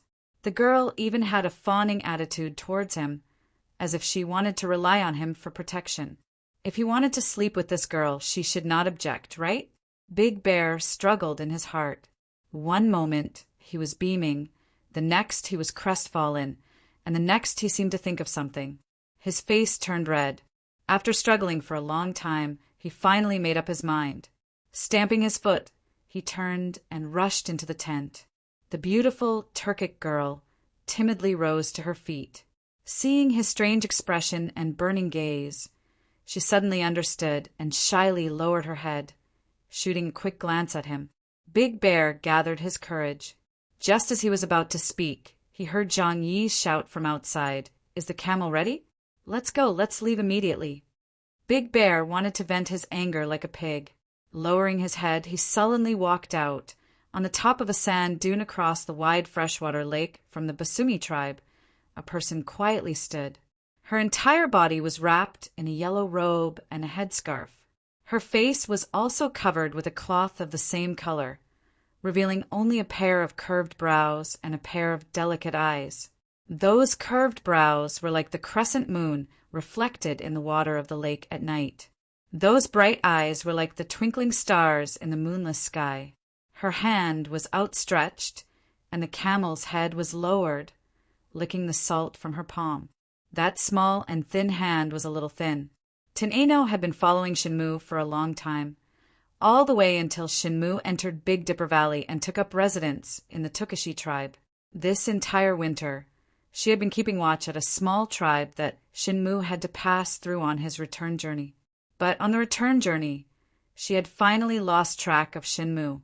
When Shinmu returned, it was snowing heavily. This sort of weather was especially dangerous for a lone traveler like her, and her horse had diarrhea. When she finally arrived at the oasis town where Shinmu had stopped, Shinmu had already been escorted east by the people from the Huang River. She saw Yang Fan, Zhang Yi, and all the other people that Shinmu had left behind. These people had sneakily crossed Mount Heli and entered the Turkic territory. Teneno had thought that Shinmu was among them, so she chased them all the way to the Turkic territory. This girl had a bit of perseverance. Even now, she still thought that Shinmu had arrived at Longyu. Teneno did not understand what Shinmu and the horse bandits were doing in Longyu, but she only needed to follow him all the way and know all his whereabouts. Her young master would analyze these matters, and she did not need to worry. Her young master never needed anyone to worry about him. Teneno stood there quietly, blending into the yellow sand. The people on the other side could not see her at all. She watched as the people in the distance had already left, then gently pulled on the reins. The camel immediately obediently knelt down. Teneno mounted the camel's back and gave a light shout. The camel stood up and led her along the undulating sand dunes. The yellow sand made the blue sky look a little black. A camel and a person walked alone. Suddenly, a clear and melodious song rang out in the silent desolation. On the 7th day of the 7th month, come by coincidence. 7th young lady, please come early. Teach your child's heart, teach your child's hands. Embroider a sky full of stars and send you back to the heavenly palace. The desert was terrifying and full of unpredictable dangers. This danger was even more fatal to a person who traveled alone. However, the greatest danger was not the danger caused by the desert's terrain or climate, but the loneliness of traveling alone in the vast world. As far as one could see, one could not see a single living thing. One could only hear the sound of one's own breathing and the sound of one's own camel stepping on the sand dunes. When the monotonous sound entered one's ears, it would feel like a drum was beating in one's ears. Singing was the best way to relieve the heavy pressure of the monotonous and lonely journey. But this song could relieve the pressure on her eardrums. But could it relieve the pressure in her heart? The figure walking alone was filled with loneliness, just like her lonely song. Chapter 245. The Shui Yentoa was a large tribe of the Turkic Khaganate. This tribe had originally belonged to the Tiela tribes, formed from the Shui and Yentoa tribes. During the reign of Emperor Taizong, the chief of this tribe had once, with the support of Li Shimin, established a Khaganate and fought for power with the Turks, contributing greatly to the spread of the Tang dynasty to the north. Later on, when the Turks once more rose to power, the Shui Yentoa army was defeated and forced to surrender, once more under Turkic rule. At present, the territory of the Shui Yentoa tribe was located in the center of the Turkic lands. With the soldiers of the various tribes gathered here, it was guaranteed that the soldiers of the various tribes would arrive at the same time, so that there would not be a situation where the soldiers of the various tribes were waiting for the soldiers of one tribe to arrive late. But this made things even more difficult for Yang Fan. He could not predict where the Turks would attack based on where they were gathering their soldiers, and thus he could first send a warning to the fortress. Thus, Yang Fan decided to infiltrate the Shui Yentoa tribe and act according to the circumstances. Along the way, they continued to alternate between conscripted Turkic soldiers and highwaymen. When they encountered tribes that were easy to take down, they would pretend to be highwaymen and rob them of their goods. When they encountered powerful tribes, they would pretend to be the soldiers of some tribe rushing to meet up with Shui Yentoa and swagger past their tribe. Halfway through the journey, Black Whirlwind felt that he was too far from his base and that it was time to turn back. He discussed this with Zhang Yi, but Zhang Yi insisted on continuing. However, Zhang Yi very straightforwardly agreed to Black Whirlwind's suggestion, and after splitting the spoils, the two groups split up. This time, Zhang Yi's group had also obtained a lot of cattle and sheep. As they were getting closer and closer to the Shui Yentoa tribe, they could no longer pretend to be bandits to avoid being exposed, so they also needed food. The people of the steppe mainly ate livestock. Zhang Yi's group drove the cattle and sheep they had captured all the way to the Shui Yentoa tribe, so they did not have to worry about starving. When the Turks went to war, soldiers and horses were conscripted from the various tribes, and the conscripted soldiers had to prepare their own weapons, horses, and rations. Although their rations included stir-fried noodles and dry biscuits, they mainly ate living animals, namely cattle and sheep. Every conscripted group was like this.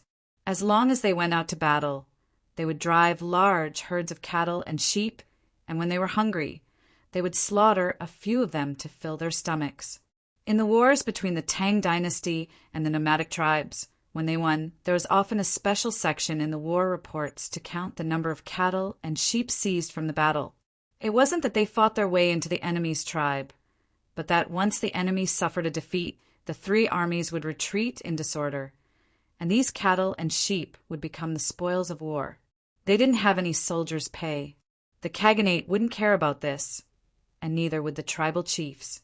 They had to prepare their own weapons, horses, and rations. Without soldiers' pay, they had to rely on the spoils of war they seized from the battlefield to make up for their losses. That was why they were braver than anyone else when they were winning. Once they won a battle, they would burn, kill, and loot, turning soldiers into bandits and causing great disasters to the land they occupied. It was precisely for this reason that when they lost a battle, they would scatter faster than anyone else. If they died, their families would suffer, and they wouldn't even receive compensation. In this world where the strong preyed on the weak, they were likely to end up as slaves. Thus, when they lost a battle, they would often see the strange sight of the great Khan only having a few people left to protect him. This was because their parents had died and their parents were married off, leaving them to fend for themselves. Groups from other tribes gradually appeared on the road. Just like Yang Fan's group, they were also dressed in disarray, their armor and weapons all different. They were herding a herd of cattle and sheep, and those who didn't know them wouldn't even think that they were soldiers. They would think that they were a group of armed livestock peddlers. Yang Fan's group easily blended into this group and headed for the Shwe Yintua tribe. At noon, they finally arrived at the Shwe Yintua tribe. Worried that they would be interrogated, Yang Fan's group had intentionally stayed at the back, only sending a few Turks to follow the group to scout out the situation. However, they discovered that there was no one responsible for receiving these warriors from the various tribes. When these warriors arrived, they would choose a place on the vast snowy plains that was warm and sunny to set up camp, erecting yurts and pens for livestock. Only then would the leader lead a few people into the territory of the Shwe Yintua tribe to pay respects to the commander-in-chief of the three armies. Yang Fan relaxed upon seeing this, and they began to look for a place to set up camp. Since all the tribes had set up their tents in places that were warm and sunny, the tents were not densely packed. In the snowy region, facing the sun and the wind, the tents of the tribes were lined up in rows, while the areas facing the sun and the wind were empty. Thus, Yang Fan's group followed suit and set up camp on a slope facing the sun and away from the wind. They had come rather late in the first place, and now that they had deliberately made way, they set up camp on the outermost edge of the continuous line of camps. This way, if any accident occurred, they would be able to escape as quickly as possible. Soon after, Yang Fan, Zhang Yi, Gao Sheiji, Big Bear, and the others rode toward the Shwe Yintua tribe.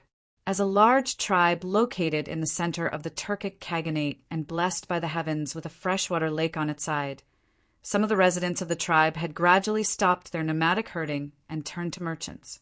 This stable lifestyle made this place no longer just a complex of yurts. Although it was still called a tribe, it had already begun to take the shape of a city. The tribe was surrounded by yellow mud walls that were more than 1 zhang tall. The wind and rain had cracked the walls, making them look like an aged face. The city gate was a tall gate that was unguarded. The Turkic Khaganate still did not have a complete tax system, and if one had to pay a toll to enter the tribe, those fierce shepherds would pull out their sabers and fight to the death. Upon entering the city, one could see that it was a chaotic scene. There were rows of shacks, mud houses, and yurts that were commonly seen on the steppe. The influx of foreigners had caused the peddlers to become more active, and the rows of shacks were covered in smoke as they sold all kinds of snacks and inferior wine. The wine-loving warriors of the steppe were the largest customers here. Many of them did not even buy any appetizers, but instead bought leather bags of inferior wine that they drank with relish. Only the wealthier ones would sit down in the shacks, make a few pancakes, cut up a plate of beef, and drink to their heart's content. Yang Fan, Zhang Yi, and the others were all dressed in Turkic robes and had Turkic hairstyles. Coupled with their fierce and dirty beards, they looked no different from ordinary black Turks. Just like everyone else, they had sheathless sabers sheathed on their belts and swaggered around as if no one else was around. Yang Fan was walking forward when the Koshek chicken suddenly pulled him. Yang Fan turned his head and saw that the chicken was listening to a few people talking in a shabby wine shack. After listening for a while, the chicken suddenly turned to Yang Fan, and with a strange glint in his eyes, he whispered in Chinese, "That person is the Turkic spy that escaped from the Heiyuan army." As he spoke, his eyes swept under the canopy. Yang Fan looked over and saw a dirty sheepskin carpet under the canopy. There was a small round table with a few grassland snacks and large wine bowls on it. 5 or 6 big men with red faces and thick necks were sitting cross-legged there. The person indicated by the kosho chicken was facing the outside of the canopy. He was talking animatedly with his tongue hanging out. Yang Fan vigilantly looked left and right, then lowered his head and said in a low voice, "Let's go. Let's go in and drink." The old Turkic man was overjoyed to see more guests, and hurriedly invited them in. Yang Fan and the others sat down on a relatively clean rug in the corner and ordered a few dishes of braised meat, dried tofu, and a jar of inferior wine. They pretended to drink. The one drinking and bragging was Yin. His cousin Dian Xiai had died on the way, but he had actually managed to escape back to the Turks. It was precisely the intelligence he had sent that had prompted Moshe to make up his mind to fight. In truth, Kaghan Gudulu was currently seriously ill and unfit for war, but Gudulu had still not appointed a successor. No one knew if he intended to pass the throne to his own son or to his younger brother, who had fought alongside him. Moshe felt very uneasy. At present, he was acting as the representative of the Turkic state, and he wanted to fight a great victory to increase his influence among the tribes. In this way, his elder brother would be forced by the circumstances to pass the throne to him. Thus, he was very keen on fighting this battle. To ensure victory, he mobilized the tribes and, for the first time, proposed that in this southern campaign, the tribes would not have to pay tribute to the Kaghan and could divide the spoils among themselves. Yin had not been made a Dagon, but his position was not low either. Moshe had personally appointed him as Helin. This Helin was not the Helin with a compound surname, but a military officer of the Turks. His status was a little lower than that of a Dagon. Moshe had already said that if he succeeded in capturing a Tang city, he would be promoted to Dagon, and once he was promoted to Dagon, he would become a hereditary official. When Yin arrived at Xianchuo, the warriors from his tribe and the neighboring tribes heard that he had been appointed an official. Some invited him to drink, and some invited him to eat. Thus, for several days, Yin had an endless feast. Today, this group of people was from his tribe, and they had taken the initiative to invite him to drink. During the feast, Yin could not help but brag about his heroic deeds to these people. Hey, those Tang scouts were very stupid. With that kind of disguise, I saw through their flaws at a glance. Diancie and I brought people to set up an ambush halfway. Yin talked nonstop. Every time he told a story these days, the story became more thrilling and exciting. If it continued to develop like this, he might become a storyteller. In the corner of the tent, Zhang Yi, Big Bear, and the others pretended to drink and chat, listening to them. Yang Fan and the Gaoshi chicken whispered to each other, as if they were talking about something intimate. In fact, it was the Gaoshi chicken who was quickly translating Yi En's words. Among these people, only Yang Fan did not understand the Turkic language. You're bragging. You think you can escape from the Tang camp just like that? Yi En was provoked by that tribesman and could not help but say something. When Yang Fan, who was sitting in the corner, heard this, his eyes immediately shot out a frightening light. Chapter 246. Yi En said, "You still don't believe me. We refused to admit that we were scouts and pretended to be timid and obedient. Those Tangs couldn't do anything to us, and gradually, they didn't care about us anymore. That day, their great general transferred us to be interrogated again, but we still pretended to be crazy. The great general was getting impatient. Suddenly, someone came to look for him, so he left with his guards. Yin drank a mouthful of wine and said proudly it was also because the wind and snow were too heavy that there weren't many guards outside. After he left, there were only 2 people in the tent watching over us. Those 2 people didn't care about us at all and actually dozed off there. The 2 of us suddenly attacked and knocked them out. We put on their clothes and left. With their waist tokens, no matter how heavily guarded the camp was, couldn't we come and go as we pleased?" The clansmen, who were listening with great interest, said with regret, "You left just like that? Why didn't you kill those 2 Tangs?" Yin said, "If your clothes were covered in blood, how could you leave? At that time, after knocking them out, we only cared about putting on our clothes and leaving, for fear that if we delayed, other soldiers would come. After all, that was the main camp of the Tangs. We didn't dare to waste our time and were in a hurry to find horses." The others nodded and said, "That's true. To be able to escape in such a situation is already a blessing from the gods." The Gaoshi chicken translated to Yang Fan sentence by sentence.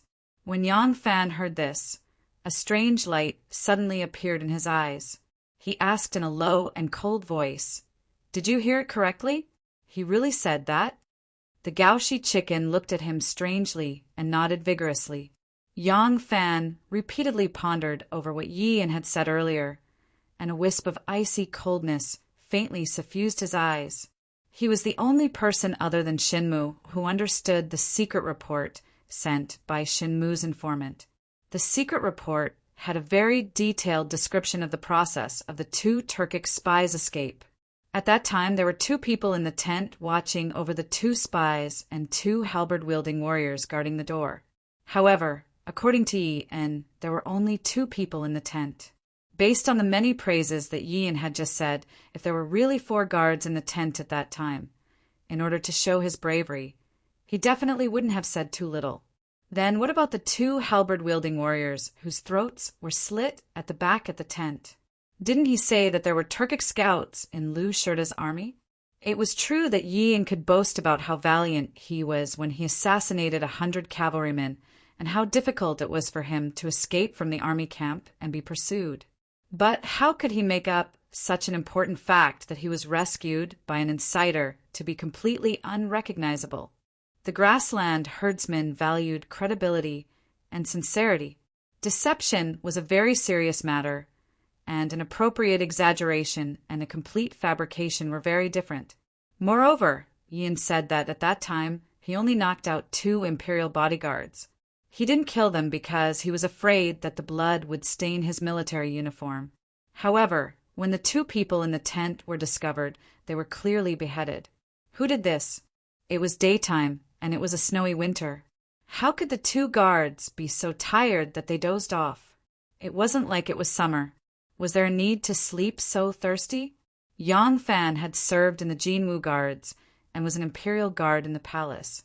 His brother, Ma Qiao, was now the personal guard of a general, so he knew very well how strict the military discipline was for a person chosen by a great general to be a personal guard. Before this, Yang Fan had never doubted Qiushinji. Although Qiushinji was bloodthirsty, cruel, and unscrupulous to achieve his goals, he was still a general of the Tang dynasty. Would he do such a despicable thing for the sake of his own selfish desires? But at this moment, this person is very important. We have to get our hands on him. We have to keep him alive. Yang Fan lowered his head and said to the Gaoshi chicken in an inaudible voice. The Gaoshi chicken looked at him in surprise. Seeing his serious face, it turned its head and said a few words to Zhang Yi. Zhang Yi didn't want to waste his brain thinking about why. Anyway, before he set off, Shen Mu had already told him to listen to Yang Fan for everything. Since Yang Fan said so, he would do it. So he nodded happily. Yi Yin continued talking. He talked about how he and Jian Xi changed into military uniforms and escaped from the barracks. They were found again and chased by the soldiers. He added oil to the fire and talked about how brave he was. Finally, when he talked about his cousin Jian Xi dying on the road, he burst into tears again. Everyone hurried to comfort him. Yi Yin said sadly, Jian Xi liked our tribe's Miss Machi Qingyuan the most. He even planned to go to her house and marry her after he became an official. Who would have thought that she would die in the vast snow? A clansman beside him comforted, people can't come back to life. Don't be sad. As for Miss Qingyuan, even if Jian Xi came back alive, he wouldn't be able to see her. She's already married. Ah. Yi Yin wiped his tears and asked, She's already married? Who did she marry? That clansman said, She's been married for almost a year. She married a rich man from this Shui Yantua tribe. He lives in this city. His name is Tiefu Rongji. He's a dead old man. Sigh. What a pity, a flower of our tribe. What a pity.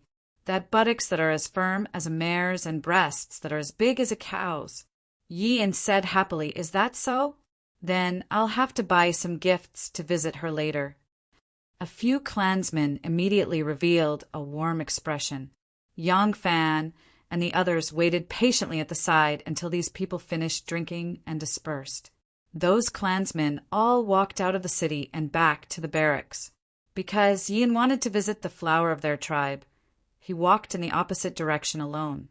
He bought some very gaudy jewelry from a peddler, humming a song as he walked unsteadily.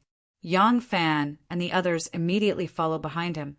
Yin asked around and found Tiefu, Rongji's house.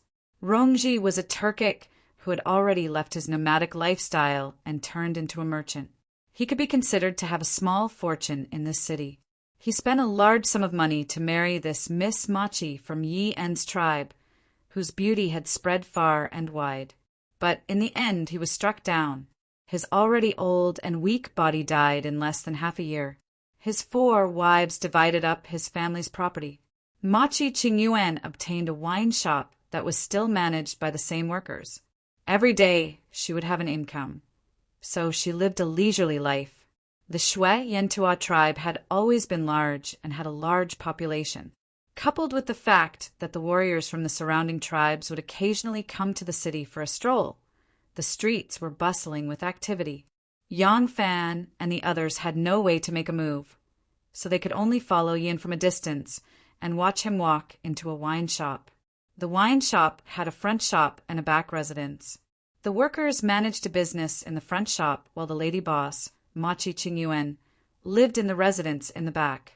As one of the wealthier clans in the area, the foundation of her house and the walls that were less than half a person's height were all made of stone, while the top was made of mud mixed with grass. It was more orderly, stylish, and tidier than ordinary clans. At this moment, Machi Qingyuan was warmly sending off her lover from the back door.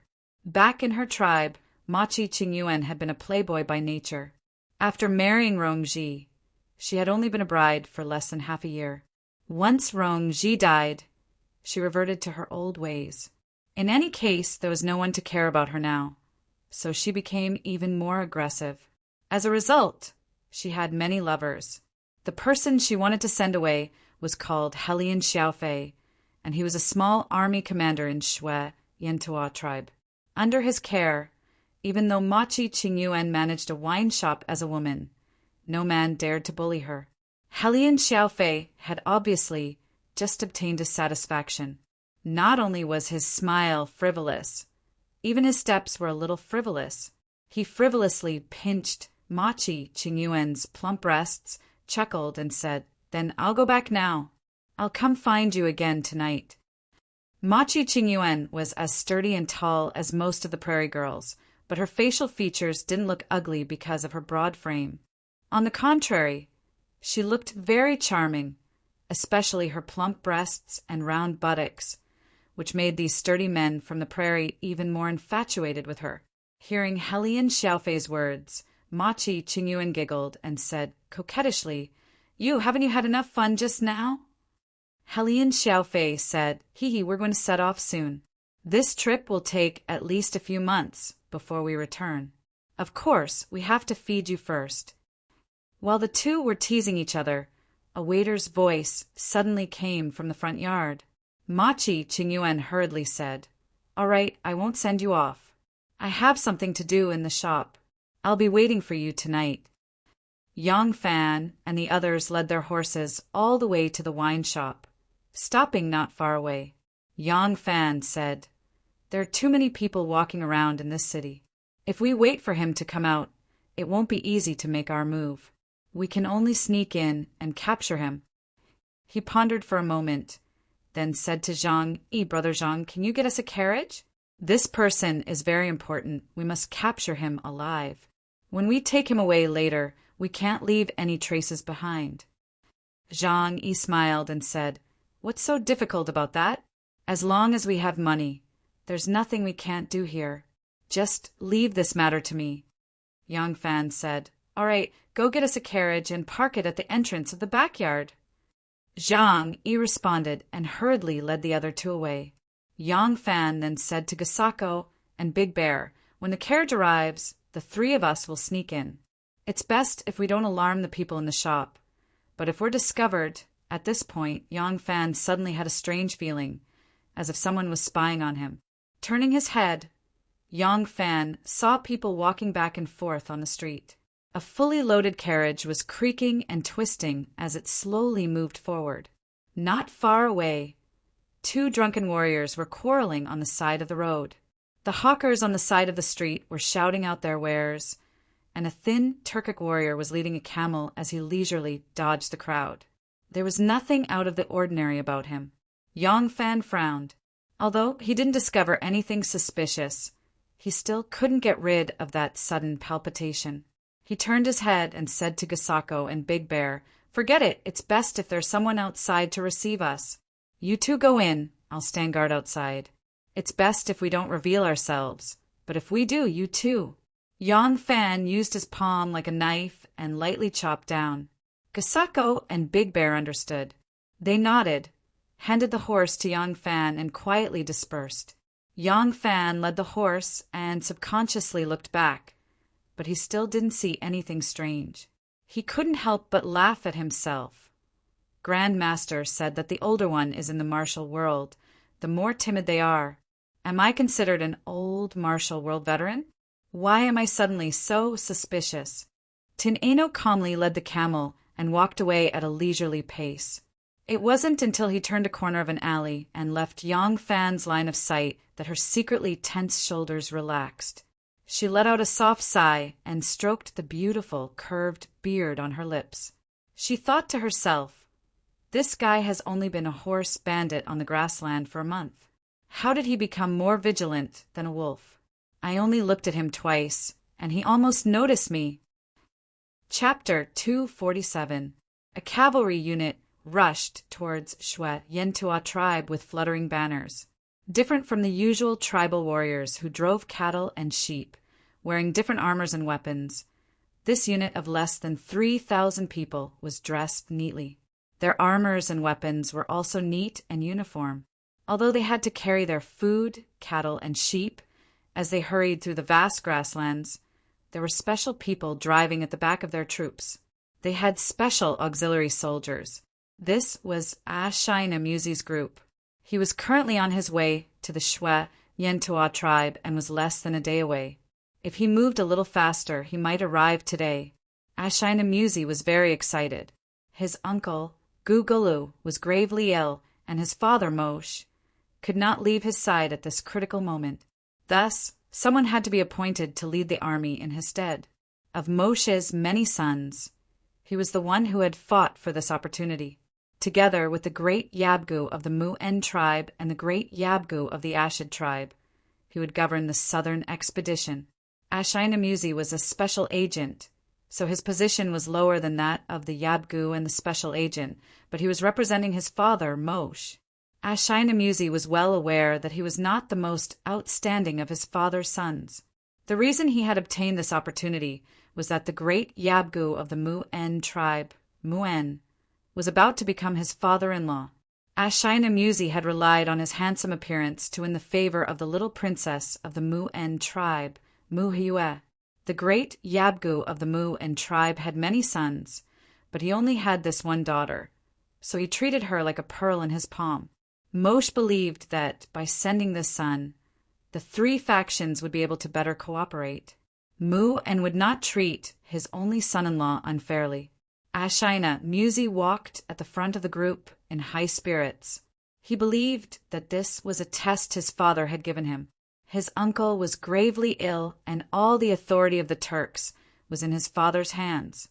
There was an 80 to 90% chance that his father would inherit the throne. If he could fight this battle well, then the future Turkic Khagan would be, "Ha, Tuemo!" Ashina Musi turned his head to speak to his deputy. "Tuemo." Just as he turned his head, something strange happened. Under the white snow on both sides of the wilderness, dust suddenly rose up as if many groundhogs were popping out from under the snow.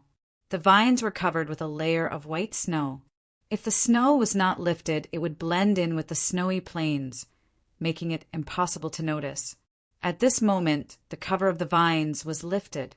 Countless archers hid half of their bodies in the pit, and sharp arrows rained down on them. One of the marksmen who shot first released an arrow almost at the same time as he leapt up. Without aiming, the arrow shot towards Ashina Musi's throat. Ashinamuzi's action of turning his head to speak had saved him.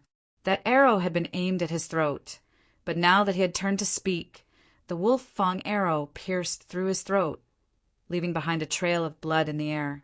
Ashinamuzi shouted and fell off his horse, his hand covering his throat. With this, several more arrows shot past his original position, piercing into the bodies of several horsemen behind him. The unlucky Tuemo did not even make a sound as he was struck by 3 arrows. One of the arrows had pierced through his right eye, the arrowhead emerging from the back of his head. The power behind this arrow was truly astonishing. The terrain here was flat and open, the best place for archers to display their power. This was the heart of the Turks, and Ashinamuzi had come from the Khagan's court in the north. He would not have imagined that someone would dare to ambush him here, nor would he have known about the series of bandit attacks in the south of the Khagan.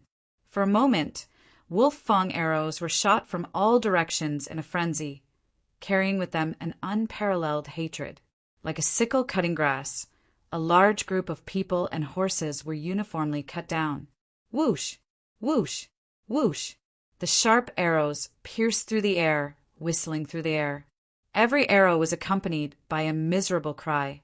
These archers who were lying in ambush were all skilled archers who could at least fire 2 or 3 shots in a row. Their shooting speed was fast and accurate. Countless knights did not even know what was going on before they were shot through and fell off their horses. Charge out! Charge out! After all, the elites of the Khagan's court were not ordinary. Although they were shocked, they did not panic. They immediately raised their shields and jumped off their horses. Using their shields and horses to defend themselves, they tried to launch a counterattack. A moment later, the sound of hooves thundered in the distance. The Turkic horsemen, carrying the banner of the Ashids, swarmed over. An official hiding behind a horse's corpse exclaimed, "What are the Ashids doing? Are they rebelling?" The chief of the Basumi tribe, Great Arrowhead Shaomumu, raised his saber and rushed to the front. His face was twisted with hatred as he roared madly, "Kill! Kill them all and avenge our tribesmen!" Behind the wine shop in Machi Qingyuan's boudoir, the proprietress knelt there like a horse. Her loose hair was like a horse's mane flying in the wind. Kneeling behind her, Yian galloped madly like a horseman. Sometimes the lady boss was on all fours on the ground, and sometimes she was facing the sky. Even though Yian was like a mad bull, as if his energy was inexhaustible, she was like the thick earth, still enduring it steadily, even letting out very comfortable moans. There were only cows that worked themselves to death. How could there be fields that were damaged by plowing? Wanjun Qingyuan was an outstanding beauty in their tribe, and Yian was also one of her pursuers. However, his status was low, his family was poor, and he wasn't handsome. Although he knew that this woman was very dissolute, it was impossible for her to take a fancy to him. As a result, he never dared to have any delusions. In the end, when he came today, he brought some small gifts for Machi Qingyuan and bragged to her about what official position he had already obtained and what official position he was going to obtain. When the proprietress heard this, she immediately felt that she would have a great future if she were to climb up to this man. Since she had the intention to seduce him, how could Yi and still hold himself back? With just a slight signal, the two of them turned into a ball of dry firewood and raging fire. Gao, she stealthily snuck to the door and lightly patted Big Bear's shoulder. Big Bear quivered in fright. "Gao," she said, "what are you doing? The carriage is already here. Why aren't you making your move?" Big Bear had a difficult expression as he said, "That bastard is like a raging bull, never stopping. How can we make our move?" Gao, she gritted her teeth and said, "We can't wait any longer. Let's charge in, knock him out, and take him away." Big Bear said, "What about that woman?" Gao, she said, "We can't say anything, we can only do her." Big Bear nodded his head. The two of them made a hand signal to each other and suddenly exploded, pushing the door open and charging in. Yi-En was in the midst of feeling like an immortal when he suddenly remembered his dead cousin, Jian Ci. Gnashing his teeth in anger, he growled in a low voice, Jian Ci! Jian Ci! Brother will do it for you. Watch. Brother will do it for you. Ugh. The back of Yi En's head received a heavy punch, and he fainted on Machi Qingyuan's body. Gao Shi pulled a robe and wrapped it around his body, tucked it under his ribs, and turned around to leave. When Gao Shi's fist was about to land on the back of Yi En's head, Big Bear pounced over. Machi Qingyuan suddenly saw two burly men barging in and was so frightened that she was about to scream, but a knife was thrust into her mouth, scaring her so much that she didn't dare to move. When Gao Shi left, Big Bear saw her shining white body, her shining white breasts, and his pair of shining white eyes. He quickly averted his gaze, not daring to take another look. Machi Qingyuan tried to move her mouth away from the knife's edge and said in a trembling voice, Who are you? What do you want? I am, Big Bear stammered and couldn't say anything. Remembering Yi En's instructions, he suddenly tightened his grip on the knife's hilt. Machi Qingyuan saw his grip on the knife and panicked. She hurriedly pounced over and hugged his legs, begging, I beg you, don't kill me. I promise I didn't see anything. I'm just a pitiful widow, I beg you. As she hugged him, her cheeks suddenly pressed against a hard place. It turned out that Big Bear had been watching a live erotic scene outside for a long time, and his body had already reacted. Machi Qingyuan immediately realized that she still had a way to save her life. She immediately stuck out her proud chest and deliberately showed off her plump breasts and buttocks, saying in a seductive voice, I'll serve you, okay? Big Bear blushed to his ears and didn't know what to say. The lady boss didn't say anything and reached out to untie his belt. Big Bear's vital part was suddenly grabbed, and he felt an indescribable pleasure in his heart. He couldn't help but shiver. Why hasn't he come out yet? Outside, the unconscious Yi En had been thrown into the carriage and tied up tightly. His mouth was stuffed with a rag, and his body was covered with pasture grass.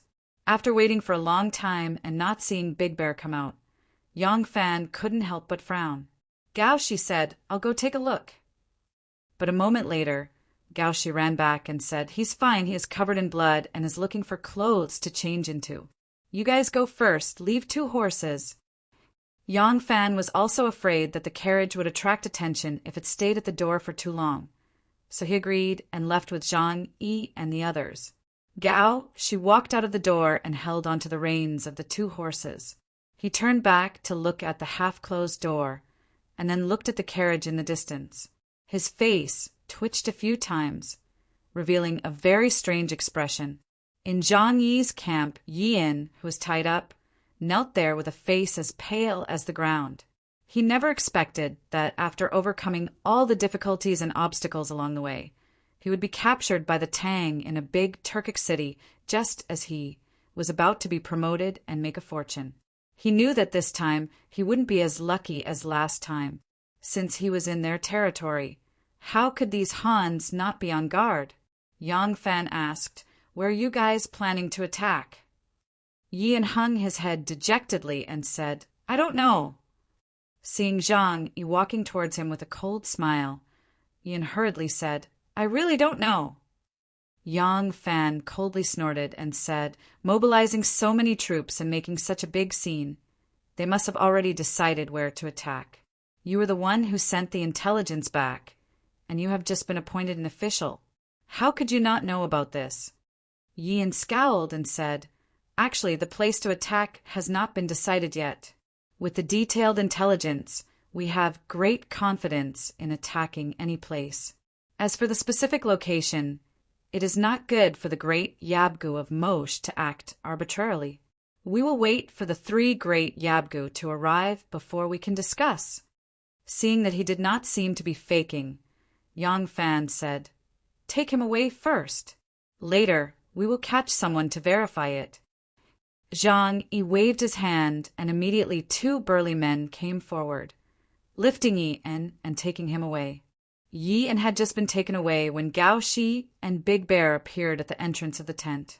Yang Fan asked, Killed? Did you leave any traces? Big Bear's face turned purple, and he stammered. Did not leave any traces. Yang Fan looked at him strangely and asked, "Did you drink too much?" Big Bear embarrassedly moved to the side. Yang Fan looked over and saw that behind Big Bear's tall figure, there was actually another person standing. Compared to Big Bear's burly figure, her figure was really very petite.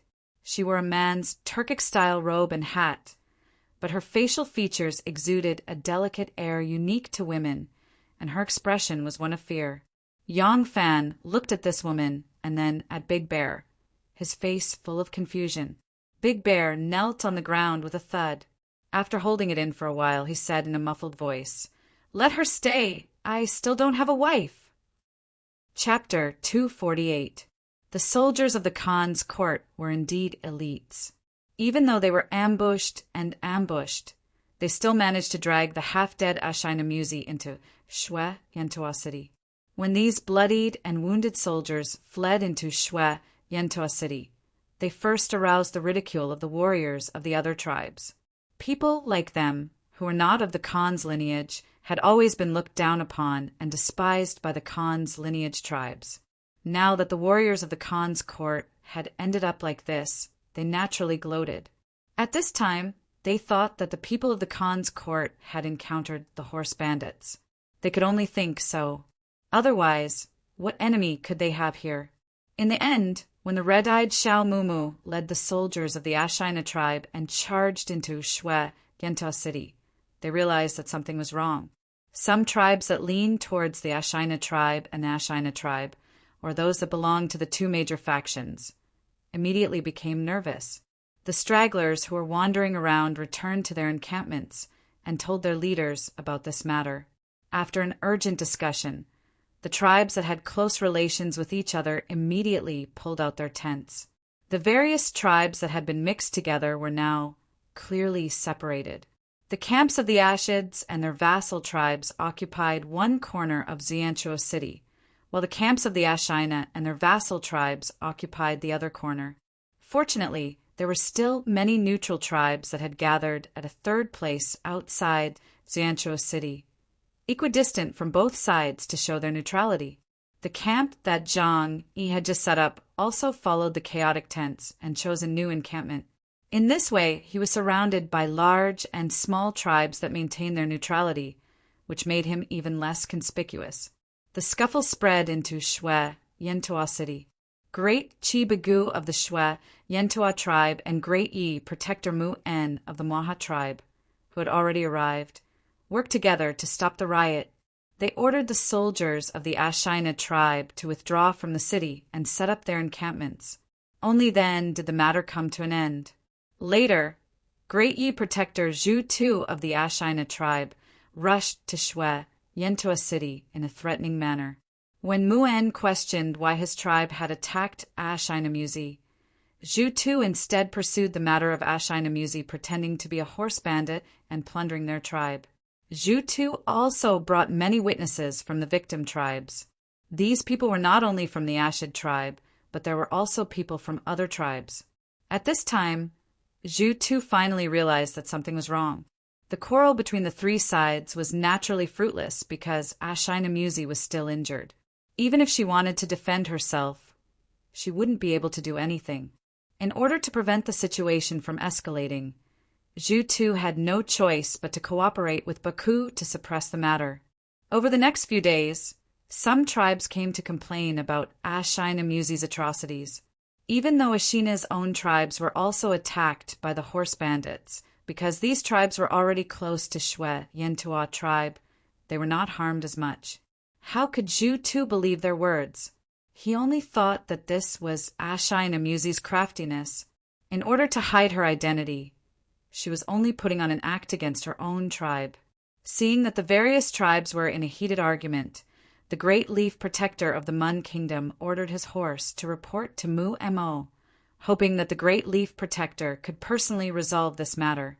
On the other hand, some tribes that were originally neutral but received news from their tribesmen that they were robbed by Ashina Musi all joined the Ashid tribe's camp.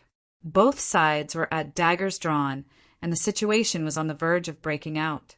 Seeing the situation, Yang Fan felt that if this situation continued to develop, it would cause a huge battle between both sides. This would inevitably cause their southern expedition to become a bubble. Thus, he patiently stayed in the neutral camp. It wasn't that Yang Fan didn't think of taking a risk and launching an attack on one of the camps to incite a war between both sides. However, the tribes were still fine during the day. Once night fell, they would be facing a great enemy. Moreover, the surroundings were boundless plains, especially the snowy plains. No matter how dark the night was, there was a kind of white misty light that made it impossible for people to hide. As long as they made a move, they would immediately attract the attention of the surrounding tribes.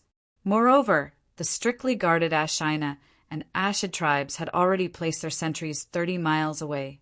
It was impossible for a sneak attack to succeed. Not only would their lone army be completely annihilated, but their plan to incite discord would also be seen through. Therefore, it was better not to make a move. Regardless of whether this matter could be resolved peacefully, it could still plant the seeds of suspicion between the two major tribes. As the days passed, the southern expedition plan was delayed indefinitely. Although the cattle and sheep brought by the various tribes were enough to eat, these cattle and sheep were originally estimated to be consumed during the southern expedition. If this continued, it would definitely not be enough. On top of the original quarrel, the various tribes had an additional layer of worry. Many tribes wanted to retreat. At this moment, Muemo sent someone over. Muemo had his own considerations for insisting on sending troops to the south while his brother was critically ill. Other than building a huge military contribution, he also had the purpose of using external military affairs to reduce internal resistance. This was to make the process of his succession more peaceful. It had to be said that this time he did not have much of the main force under his command. The main force was made up of the troops from the other tribes. Even if their leaders wanted to support Gu Dulusan, they would have to hesitate. Once he offered sacrifices to the gods and formally inherited the throne, everything would be settled. Therefore, he did not want the southern expedition plan to come to a premature end, nor could he leave the Khagan's court at this critical moment.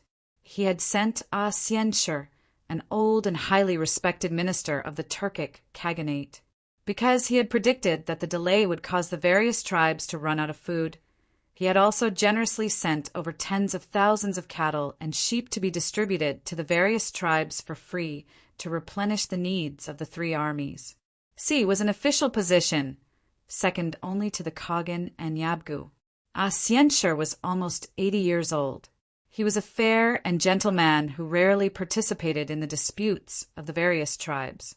He had a friendly relationship with the various tribes and enjoyed a high reputation among the Turkic tribes. Most importantly, he had just celebrated his 78th birthday. At the time, Muemo had sent 2 nephews to celebrate his birthday, and one of them happened to be Ashina.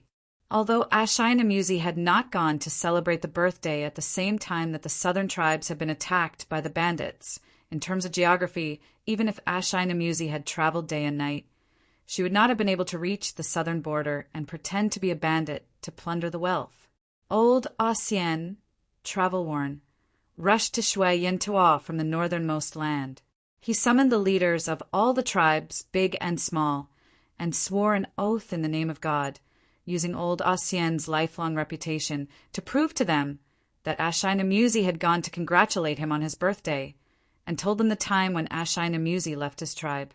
It had to be known that the first person to say that he had recognized him was Xiao Mumu. Even if he had traveled day and night from old Xianshur's tribe to Xiao Mumu's, he would not have been able to reach the southern border so quickly.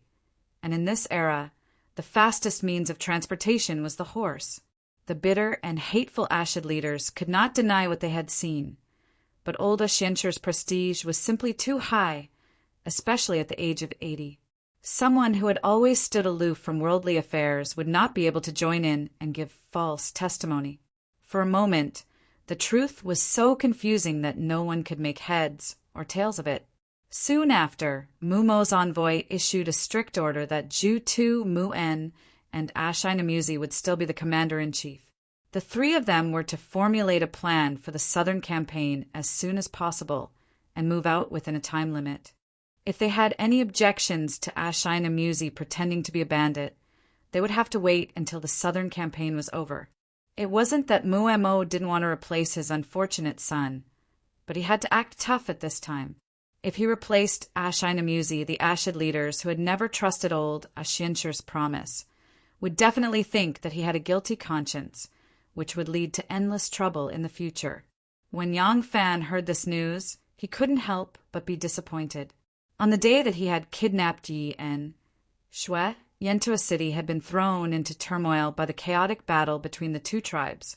This had actually provided him with a cover. Yi En and the wine shop owner, Machi Qingyuan, had disappeared for no reason, and no one had the time to pay attention to or search for them. He had mingled in the enemy camp, free and at ease, without the slightest danger. But his goal in coming here had been to stir up conflict among the Turkic tribes, gather intelligence on them, and then send a message to his stronghold on the frontier. Although he had accidentally captured Yin, the witness who could prove that Chioshinji was up to no good, he had failed to accomplish these two important tasks. Instigating the conflict between the two tribes only delayed their actions and bought time for the border army to deploy troops and reinforce the city's defenses. However, this period of time was not enough to ensure the safety of the frontier fortress. It would have been better if Old Asien had been delayed for a month. When the flowers bloomed in spring, it would be the most important period of the year for the nomadic tribes to produce and live. If Moshe wanted to send troops at that time, it would definitely cause the opposition of all the tribes. As Yang Fan digested the intelligence he had gathered, he began to think of a countermeasure. The conflict between the Ashid and Ashina tribes had already dragged on for some time, and Muemo had even issued an order to hasten the battle. Once the three commanders decided on a target, they would probably immediately move out and do their best to delay the battle. If this was the case, even if they could send the news back before the Turkic army arrived, they would only be able to do so 3 to 5 days ahead of the rest of the Turkic army. This would only make the defenders of the stronghold more vigilant, and the reinforcements from the rear would not be able to arrive in time. But was there a better way? It seemed impossible to stop the movement of such a large army. Could it be that after taking so many risks to sneak into the desert, they would return empty-handed? This was not fair. This was really not fair. Yang Fan gave a long sigh. He turned his head and saw Big Bear sitting at the entrance of the tent, happily chatting with a kosher chicken. Ever since this guy had been nourished by a woman, his personality had become much more cheerful. Seeing how happy he was, Yang Fan was furious. He glared at him and said, "Go away! Don't disturb my thoughts!" Yang Fan's original position was not much higher than his, but Yang Fan was from Luojing, so his status was slightly higher than his. However, in the past month in Mo Bay, Yang Fan had actually been the commander of these 2,000 people, and his authority had unknowingly accumulated. Big Bear didn't dare to retort. He chuckled good-naturedly, then lifted his butt and walked away. Yang Fan was amused and annoyed at the same time. He shook his head and said, "I really can't stand this bear." Zhang Yi chuckled and said, "From what Ian said, this woman seems to be a little too casual. But look at how Big Bear is with her. The two of them are like honey mixed with oil. That woman seems to have become a good wife and loving mother. Hey, fate is a strange thing. It's useless if others don't like it. If he thinks it's good, then it's really good." "If he thinks it's good," Yang Fan repeated with a smile. He was halfway through his sentence when he suddenly stopped. He seemed to have thought of something. Chapter 249. In Xianzhou City, yurts were set up in an open space. This was Ashina temporary encampment. Ashina came to Shui Yentua with 3,000 elite troops, but they were ambushed by Xiao Mumu. More than 800 of them died in that battle, and more than 1,500 were either lightly or heavily injured. In order to prevent the Ashide tribe from continuing to seek revenge against him, His men were specially allowed by the Shwet Yentua tribe to station in the city. The outskirts of these tents were where the uninjured soldiers were stationed, and further in was where the injured soldiers were recuperating. The morale of these soldiers was low because some of them were destined to become disabled. On the grasslands, the strong preyed on the weak. The concept of the strong being respected was deeply rooted in every corner and every level of the tribe. There was no protection for the disabled soldiers. Once they were disabled, they would become completely useless. It was better if there were brothers, uncles, and nephews in the family. Otherwise, the future would be very bad. Therefore, once you entered the inner circle, you could feel a special sense of oppression. The soldiers passed on this impression to you through their sighs, their sad faces, their listless demeanor, and their sluggish footsteps. They were the bravest soldiers, but they were also the weakest.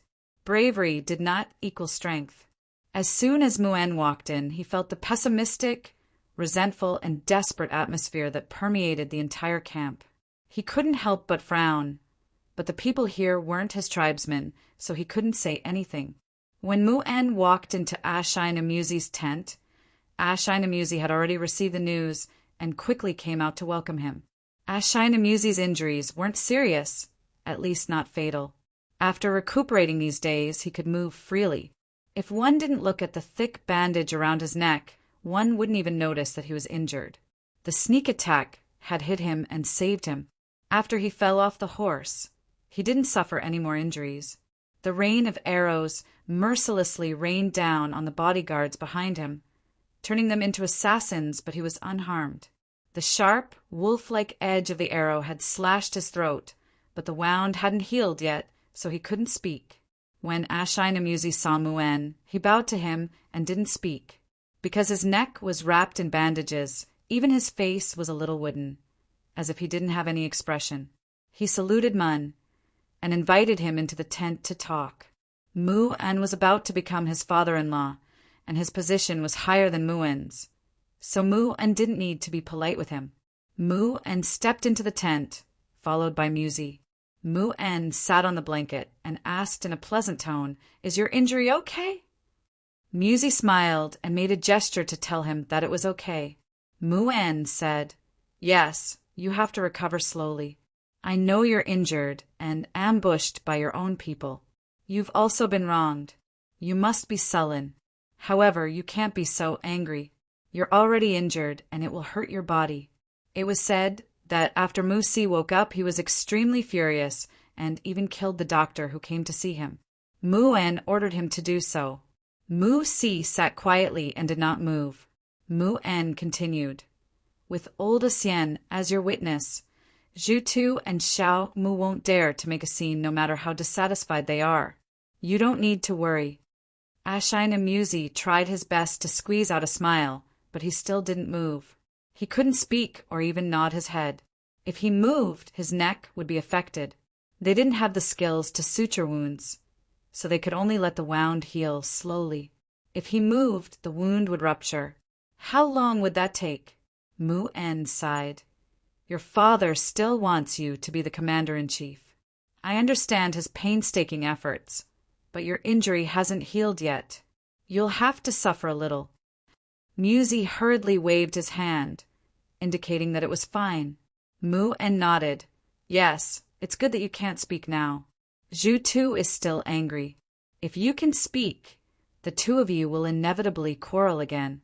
It's just that your father has ordered us to dispatch troops as soon as possible. As for where we should attack, the three of you need to discuss." Muen sighed. "After all, you also represent some tribes. If the target you choose isn't what they want, it won't be easy for you to be the commander-in-chief." Muzi waved his hand, pointed at Muen, cupped his fists, then pointed at himself, waved his hand, and cupped his fists again. Muen was baffled. He watched Muzi gesticulate a few times before trying to figure it out. "You mean I'll make the decision and you'll act according to the target I choose?" Musi forced a stiff smile on her face and gestured to him that it was as she had said. Muen wanted to say something, but hesitated. He sighed. "All right, recuperate well. I'll go back and think about it. Tomorrow, I'll discuss this matter with the other chiefs." Mu-En stood up and left. Musi hurriedly stood up and sent him out of the tent. When they reached the entrance, Mu-En said, "All right, we're a family now. There's no need for so many formalities. You're still injured, so don't catch a cold. Go back and rest." Musi placed a hand on his chest and bowed deeply. Mu-En heaved a sigh of relief and left. Musi stood at the entrance of the tent and watched Mu-En leave. When Mu-En's figure turned around a few yurts and disappeared, he suddenly turned around and waved his hand.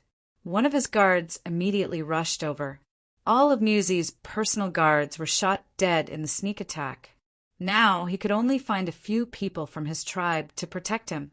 These people suddenly became his personal guards, and they were quite happy. However, Agent Musi had been somewhat temperamental recently, and they were somewhat afraid. Musi gestured to the guard. The guard understood and immediately went to prepare. Musi returned to the tent and put on a fur cloak and a hat. It was strange that even with his status, his fur cloak and hat were only of ordinary quality. Not long after, a few guards came over with an ox cart. Musi boarded the cart and pulled down the curtain. The ox cart quietly left under the protection of a few guards. After Mu-En left Musi's camp, he mounted his horse and walked a few steps. Suddenly, he saw a red horse galloping towards him like a fiery cloud. It was a rarely seen horse in the area.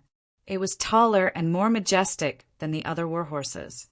The horse was red, and there was a young lady riding on it. She was also wearing a red robe. The horse galloped over and suddenly stopped. Shiyu neighed and stood up on its hind legs. Then it paused heavily. The girl in the red robe called out, "Father, how is Musi?" The girl was about 16 or 17 years old, and she had delicate features. Because it was winter, the Turkic robes she wore were a little loose. However, her slender waist was tightly bound by a wide leather belt, and her pair of tight and slender legs were wrapped in long leather boots. One could still see her slim waist and exceptionally graceful legs. She was wearing a warm hat with a circle of white fox fur around the brim of the hat, which set off her pretty little face, making her look quite beautiful. Although her demeanor was somewhat wild and unruly, because of her delicate little face and the beautiful and soft curves of her pink lips, she appeared somewhat charming. When Mu-En saw her, his originally gloomy expression immediately turned into a cheerful smile. "Hiyue, why are you here?" Hiyue replied, "I was in the tribe. I heard that Musi was injured, so I rushed over. Is he all right?" Mu-En replied, "Oh, he's fine. It's just that his throat is injured, so he can't speak for the time being." Before Mu-En could finish, Hiyue said hurriedly, "I'll go see him." With that, she kicked the stirrups and charged into the camp. Mu-En couldn't summon her in time. He could only shake his head and laugh bitterly. "A grown girl can't be controlled by a man," Yang Fan asked cautiously. "Are you sure?" "I'm sure," Gao Sheiji replied with certainty. Disabled soldiers are destined to be abandoned. They were brave in the beginning because they wanted to snatch more things or get promoted through meritorious deeds. Now that there's nothing to talk about, why can't they just take what they want? I was also afraid that the information I got wasn't accurate. So I found 2 wounded soldiers who used to be Musi's personal guards. I promised them a lot of money, but the information I got was the same. Yang Fan pinched his chin and pondered. "So you're saying that his throat was torn and he can't speak anymore?" Gao Sheiji replied, "Yes. That's what the doctor said. That's why he was shocked and angry and killed the doctor with one strike. You should know that if he became mute, he wouldn't even be able to be a special agent, let alone the Khan's position. How could a person who couldn't even speak rule a tribe? However, his injury hasn't healed yet, so he still has a glimmer of hope that he can speak after his injury is healed, even if it's a little hoarse. These days, he quietly leaves the camp every day, disguises himself, and hurries to a great shaman in the city. Musi promised the shaman a lot of money, hoping that he can use witchcraft to heal his injury. Yang Fan paced lightly in the tent. Gao Sheiji's gaze followed him for a while and said, "You plan to take him away when he secretly goes to treat his injury and then impersonate him?" Yang Fan slowly turned around and said, "His throat is injured and he can't speak. I look exactly like him, so there's no problem at all for me to pretend to be him. As long as I kill all the guards around him and take him away, I can put on his clothes, pretend to escape, get injured, and be found. I can immediately take his place, because his temperament has changed after his injury. Even if his daily life is different from usual, no one will suspect anything." Who would have thought that Musi has been replaced by someone who looks exactly like him? In this way, I can use Musi's identity to participate in all their military plans, and even induce them to act according to my intentions. That's right. Gao Sheiji clapped his hands in praise, and his eyes shone with excitement. Erlang's plan is wonderful. Although it sounds a little risky, the wonderful thing is that Erlang looks exactly like him. Unless two Musi appear at the same time, even if Erlang does something unusual, no one will think that Erlang is a fake Musi. I think this plan is feasible. Yang Fan said with a faint smile, "Is it feasible? Didn't you notice anything wrong?" Chapter 250. The chicken thought for a moment and frowned. "What's the problem?" Yang Fan said, "My goal is not to replace Musi, but to impersonate her and stay in the Turks as their secret service officer. It's easy for me to sneak in, but how can I leave? Will they allow me to walk around alone and leave at will? Even in the past, I needed someone to accompany me, not to mention now when the Ashina and Ashina tribes hate each other." The chicken was startled and said, "Yes, this is a big problem." Yang Fan said, "Also, if I sneak in alone and get the information, how can I send it out? How can I send a message? Can I let Musi's subordinates send the information to you?" The chicken was stunned again and murmured, "Then what should we do?" Yang Fan said solemnly, "Our plan to divide them is actually quite effective. Not only did it plant the seeds of suspicion between the two tribes, but it also delayed their journey. But now it's wishful thinking to stop their army from moving south." The chicken nodded and said, "Then shall we leave?" Yang Fan shook his head and said, "I'm not willing. We've gone through all kinds of hardships and finally sneaked into the dragon's pool and tiger's den. I'm really not willing to return without success." The chicken spread his hands and said, "What else should we do? If there's really no other way, we can only stop while we're ahead.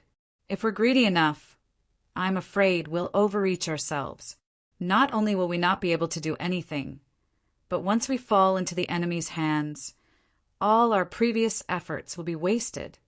Yang Fan said, "I also know that it's impossible to stop their southern expedition at this time.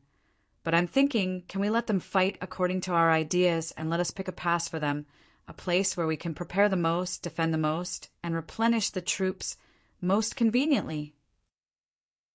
The chicken said in a daze, "Then you still have to sneak in and be Musi. Isn't this the same as coming back?" Yang Fan shook his head gently and revealed a mysterious smile on his face. "Musi mysteriously disappears every day, don't you think?" The Gaoshi chicken's mouth slowly opened wide enough to stuff an egg in. After a long while he moaned and said, "Erlang, isn't that too risky?" The next day, the tribal meeting was held in the mansion of the great Chi of Shui, Yentua tribe. Among the three commanders, only Mu Si was absent. In fact, the others had expected that he wouldn't show up. Although old Asien had stepped forward to mediate, and Zhu Tu and Bega were responsible for suppressing the potential conflict between the two clans, it was hard to guarantee that the two clans wouldn't clash again if Mu Si showed up. When choosing a target to attack, there were two main considerations. One was which target had a higher possibility of being captured, and the other was which target would bring more benefits. Every conscripted tribe cared about the second point the most. Only these supreme commanders cared more about the first point. In the current situation, it was more appropriate for Mu Si to entrust his father-in-law to represent him. With his qualifications and status, it was impossible for him to play a leading role in the meeting. Even if he came, he would still listen to Zhu Tu and Mu En's opinions.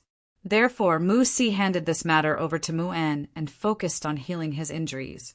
If he really couldn't make a sound from his throat, not to mention the outcome of this battle, even if he led his troops to the south and fought all the way to Luoyang and occupied the entire great Zhou dynasty, the position of the Great Khan would not be his. Therefore, the only thing he cared about now was his injuries. When the leaders of various tribes arrived at Baega's mansion to participate in the meeting, Mu Si got into the ox cart and left his camp. He quietly rushed to the great wizard's house. In truth, such a simple disguise was rather dangerous when Ashid's tribe was deeply hostile to him. However, he did not dare to let others know that he couldn't make a sound. If that happened, Mu En would probably break off the engagement. If he lost the support of the Mwaha tribe, he would truly be finished. The great wizard of the Shui Yentua tribe's name was Duane. Because the Turkic tribes were successively influenced by the Zoroastrians, Nestorians, and Buddhists, the local shaman had gradually declined. Although they still maintained a grand ceremony of worshipping the heavens and gods every year, this was already a national tradition and a political gathering. It was becoming increasingly disconnected from the beliefs of their tribes. Therefore, although the shamans of the Turkic tribes were not as glorious and prestigious as their ancestors, they still had a certain number of supporters in the tribes. This was especially true when it came to problems that the Zoroastrians, Nestorians, and Buddhists could not solve. There were still many shepherds who hoped that their shaman could solve their problems. When Mu Si quietly arrived at Duane's house, the door was quiet. In order to avoid attracting attention, Mu Si did not want to appear in the great wizard's house with other patients. Thus, he had paid a large sum of money to ask the great wizard to find a reason to temporarily refuse visitors and only treat his wounds every day. Duane naturally obeyed. The back door opened quietly. Mussy got out of the carriage and entered the courtyard with her 2 attendants. The door was immediately closed again. The carriage and other guards outside the door slowly moved to the opposite wall and pretended to rest. There were 2 people standing in the courtyard. Mu Si glanced at them. One of them was somewhat familiar. He had seen him the first 2 times he came back. He had no impression of the other, but he did not care. He only made a gesture of inquiry to the familiar person. The person immediately bowed and said, "The great wizard is waiting for you. Please." Mu Si nodded and walked toward the house. The person glanced at his companion and nervously followed. "You're here. Let's begin." A man with a hoarse voice walked out from behind the curtain. He was wearing a half-body armor with strange patterns of mythical beasts and a colorful skirt tied around his waist. His face was smeared with all kinds of oil paint. The light in the room was very dim. There were all kinds of old colored banners and curtains hanging everywhere, gently swaying in the wind. It made him look even more mysterious and terrifying. Mu Si frowned slightly. He felt that the great wizard's voice was slightly different from before. However, the great wizard coughed a few times and dispelled his doubts. Mu Si nodded and automatically walked over. He sat down on a futon with many strips of cloth hanging on the edge that were similar to the great wizard's colorful skirt. The great wizard Duane had been replaced. His family was now under the control of Yangfan's people. The person who was pretending to be the great wizard was called Yan Jiha. He was one of Zhang Yi's men. When he was young, he used to be a wizard's apprentice. He knew a little about this, so he was asked to pretend to be Duane. Yan Jiha's face was smeared with white paint. He looked at Mu Si with a strange pair of eyes and said, "The Secret Service is about to set off. I will hurry up and finish the healing ceremony before the Secret Service leaves. For the next few days, I'll have to trouble the special agent to pray twice a day instead of once a day. Otherwise, if we can't complete the ceremony before the special agent leaves for the expedition, all our previous efforts will be in vain." Mu Si heard this and quickly made a gesture that he would do as he said. Yan Jiha nodded. He opened his red painted lips and gave him a creepy smile. He then turned to the altar and began to speak in a language that no one could understand. It was a very long speech, and it was so vague that no one could understand what he was talking about.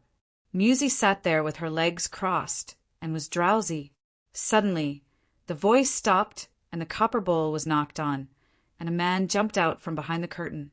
Clatter, clatter, clatter, clatter. Musi looked up. This person was dressed like the great wizard. He wore a hat with a lot of pheasant feathers on his head. He wore a leather armor with pictures of mythical beasts on his upper body. He wore a colorful skirt with a bunch of bronze mirrors and bells hanging on it. He also had a colorful flag on his back. He held a sheepskin drum in one hand and a drumstick with many iron rings in the other. He danced and sang. Spirit dancing wasn't just for show. A real spirit dancing ritual required 2 hours of continuous singing and dancing. In modern terms, that was 2 hours. Such a long period of time would be a strenuous task for anyone. Therefore, older wizards wouldn't be able to complete the spirit dancing ritual. Therefore, they would choose one of their apprentices to do the spirit jumping with them. This was the case with the great wizard Dwayne. Musi only looked up and then lowered her head. While the spirit jumping was inviting the god, she silently prayed to the god in her heart, hoping to be saved by the god's power. Big Bear was wearing a set of strange clothes that resembled a barbarian's. He was shaking his head of chicken feathers as he beat the divine drum and sang the divine tune. He was swaying his divine buttocks, and he was very happy.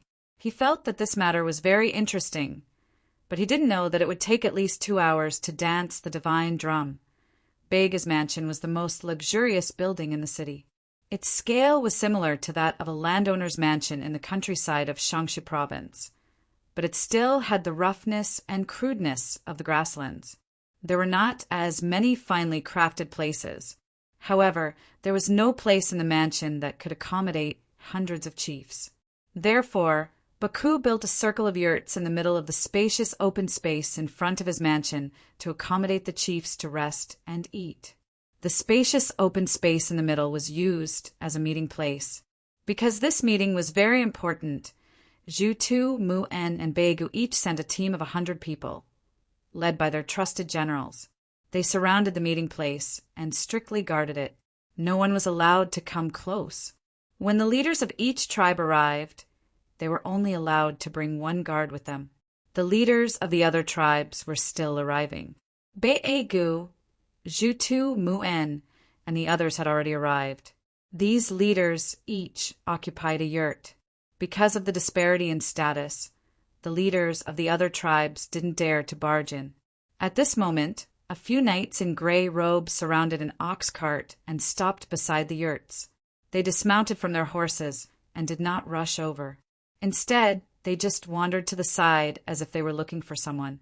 After a while, one of them handed the warhorse to his companion and quickly walked up to a patrolling Turkic warrior. He asked in a low voice, "Are you someone from the great Yabgu of the Mun kingdom?" The warrior looked at him and said impatiently, "Yes, who are you? What do you want?" The man smiled and said, "Musi wants to keep the great Yabgu of the Mun kingdom a secret. Please pass the message." Chapter 251. The warrior glanced over and said to him, "Just you wait." After the warrior left, he led their guard captain over. The guard captain quickly walked up to them and asked, "Where's Special Service Musi?" The curtain of the carriage was lifted and a face was revealed. The guard captain saw that this person was wearing a furry leather hat and the collar of his leather robe was standing up as if he was afraid of the cold. When he raised his head, he could see his appearance clearly. The pale and thin face was Musi.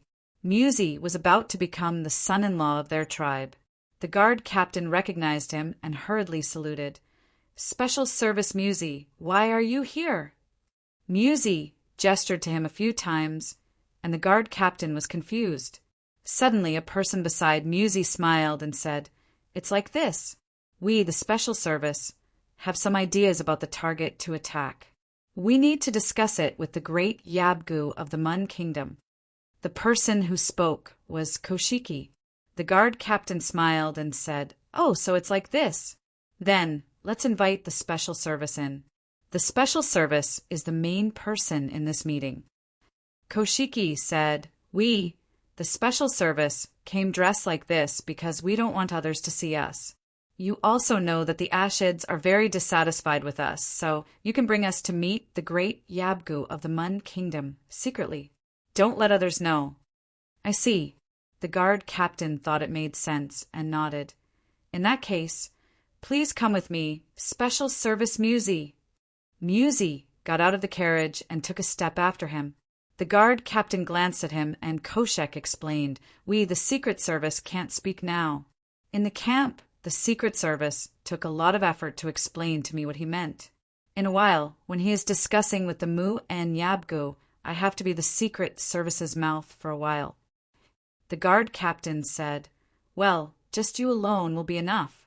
Today, each tribe leader is only allowed to bring one guard. If there are too many people, I'm afraid it will attract attention." The Koshek chicken agreed and followed closely behind Musi as they walked in. The tribal meeting hadn't started yet. Some tribe leaders who knew each other took this opportunity to visit each other. On one hand, they could exchange feelings, and on the other hand, they could ask each other about which city of the Tang dynasty they wanted to attack. If their opinions could be unified, even if they weren't the commanders couldn't ignore their opinions. The leader of the imperial bodyguards led Musi and the Koshek fowl all the way inside without any obstruction. Because he was leading, the guards did not even bother to check. Musi put her hands in her sleeves and lowered her head slightly. She only cared about moving forward steadily and did not look around. In a short while, they arrived in front of a large tent. The Koshek fowl rushed forward and whispered in the ear of the leader of the imperial bodyguards, "Check if there is anyone else in the tent first." The guard captain understood and asked them to wait beside the tent while he entered the tent. Sure enough, there was a tribe leader who came to visit Muin. The two of them were holding hands and laughing, chatting happily. When the guard captain walked in, Muin glanced at him. The guard captain signaled him with his eyes. Muin knew that there must be something important, so he shook the man's arm and said, "Ah, hi, we old brothers haven't seen each other for a long time. How about this? I'll first prepare for today's important discussion. Come over tonight, we old brothers will have a few drinks." The man laughed and said, "All right, you go ahead with your work. I'll go meet the other old brothers. We'll talk tonight." Muin sent him to the entrance of the tent. After they cupped their hands, the man left. Muin asked the guard captain, "What's the matter?" The guard captain gestured to the side and said in a low voice, "Great Yu Protector, Special Agent Musi is here to see you." When Muin turned around, he saw Musi raising his head. Muin couldn't help but be surprised. "Why are you here?" As he said this, he quickly turned back to look at the big tent beside him.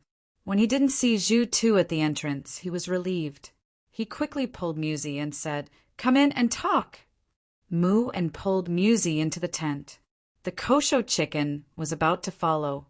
Muin turned his head and frowned unhappily, scolding, "What are you doing in here? Don't you know the rules?"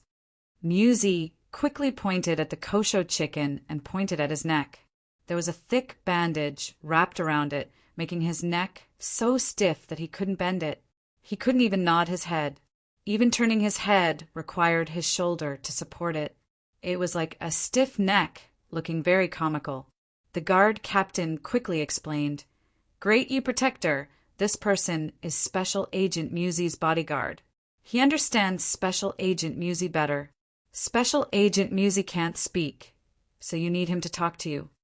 "Oh," Muin responded and pulled Musi's arm into the big tent. He made a gesture to the guard captain at the entrance. The guard captain immediately put down the tent curtain and stood firmly at the entrance. In the tent, Muin said to Musi, "Why are you here? Did you change your mind? Do you want to participate in the meeting?" Musi waved his hand and gestured to him. Muin looked at the Kosho chicken in confusion. The Kosho chicken coughed and said, Special Agent Musi said that he thought about it carefully yesterday and has some ideas about our target. He wants to let the Great Yi Protector know. Yang Fan's men bribed Musi's crippled bodyguard.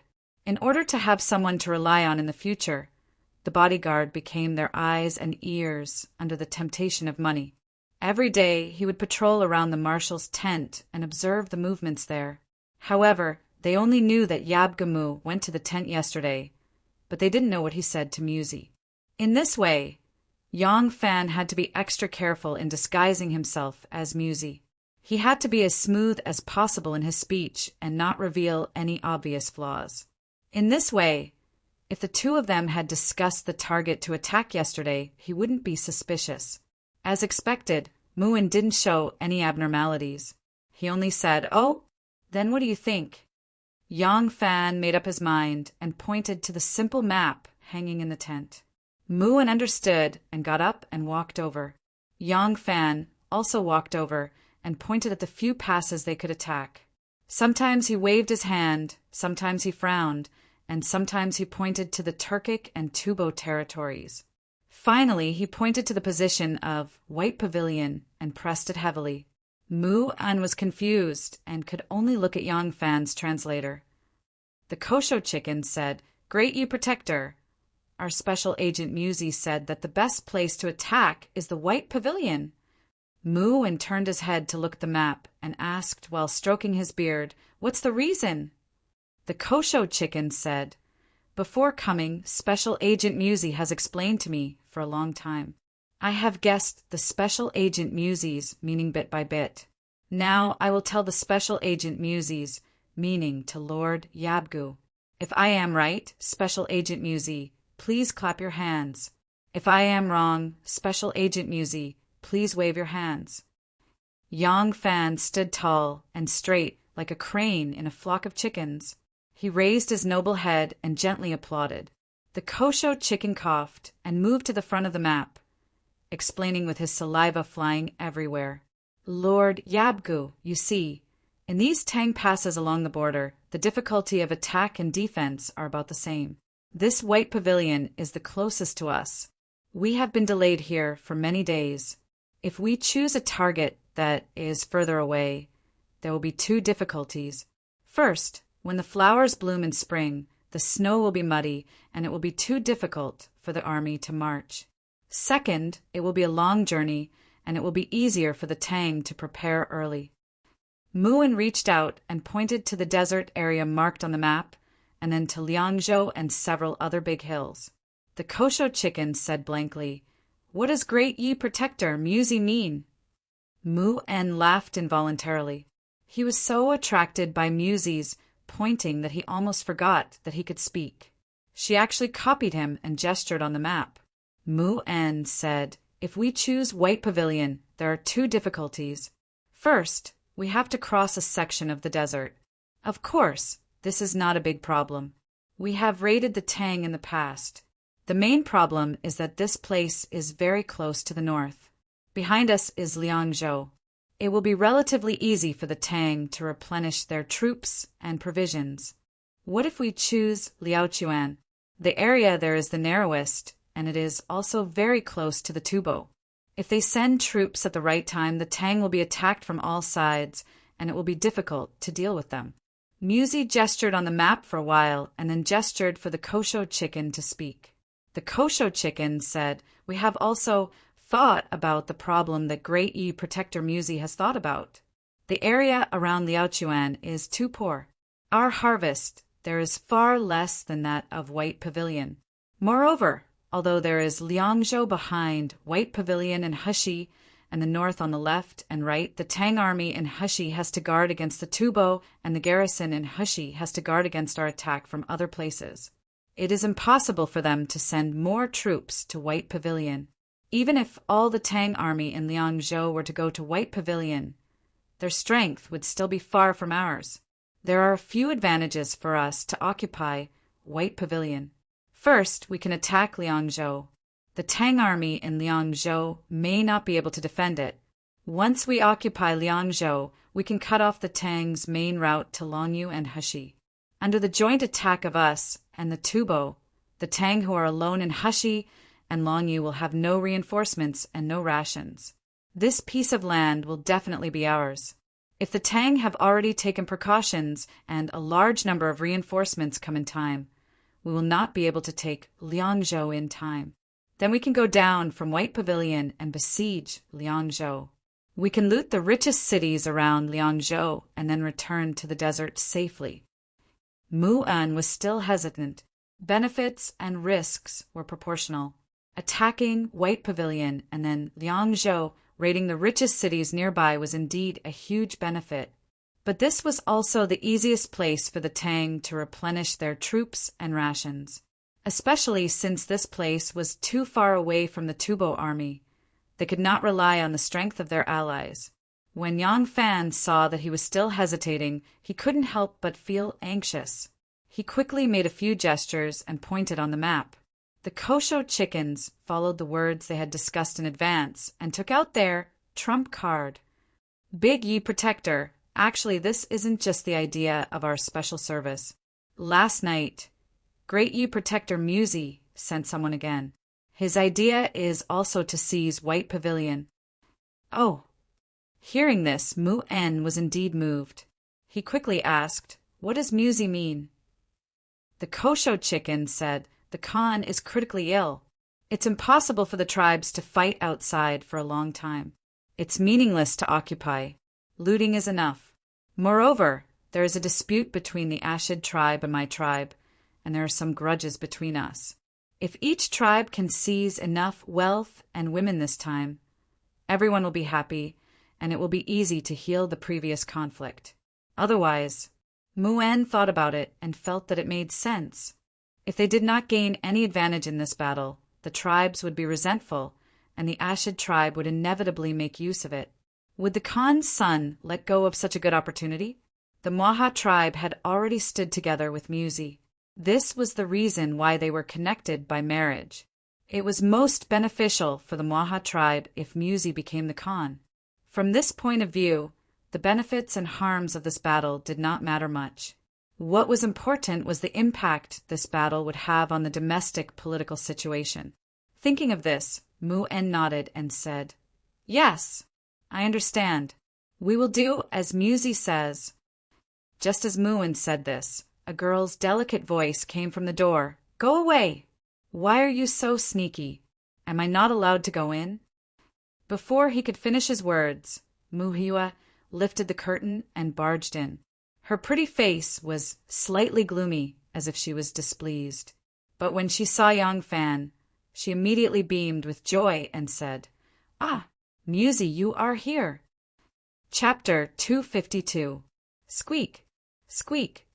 The wheels of the ox cart made a series of squeaking sounds. Yang Fan sat upright in the carriage. His back was straight, his neck was straight, and his eyes were slightly slanted as he looked at the girl beside him. Mu Hiwa was sitting right next to him, watching him with a smile. She glanced up and down, finding it very interesting. She had taken off her warm hat, but there was also a circle of white fox fur on the edge of her coat, which made her face look quite beautiful. Mu Hiwa gently twisted the shiny black braid on her shoulder, tilted her head, and looked at Yang Fan with a smile. The more she looked at him, the brighter the smile in her eyes became. After a long time, she suddenly burst into laughter and said, "You really make me laugh to death." She spoke in Turkic, which Yang Fan couldn't understand at all. Yang Fan, who couldn't understand, kept his neck straight and squinted at Mu Hiwa.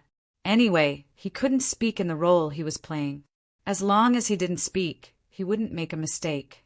Mu Hiwa looked at his embarrassing look and couldn't help laughing and fell into his arms. Outside the cart, the Gaosho chicken and the other guard heard the bell-like laughter coming from the carriage. They couldn't help but look at each other with a strange expression. Mu Hiwa panted and smiled while lying on Yang Fan's lap. She looked at him with a pair of smiling eyes and said, "Looking at your honest look, it's really fun. When I went to see you yesterday, your subordinates said you went to find out who framed you. I waited for you for a long time, but you didn't come back.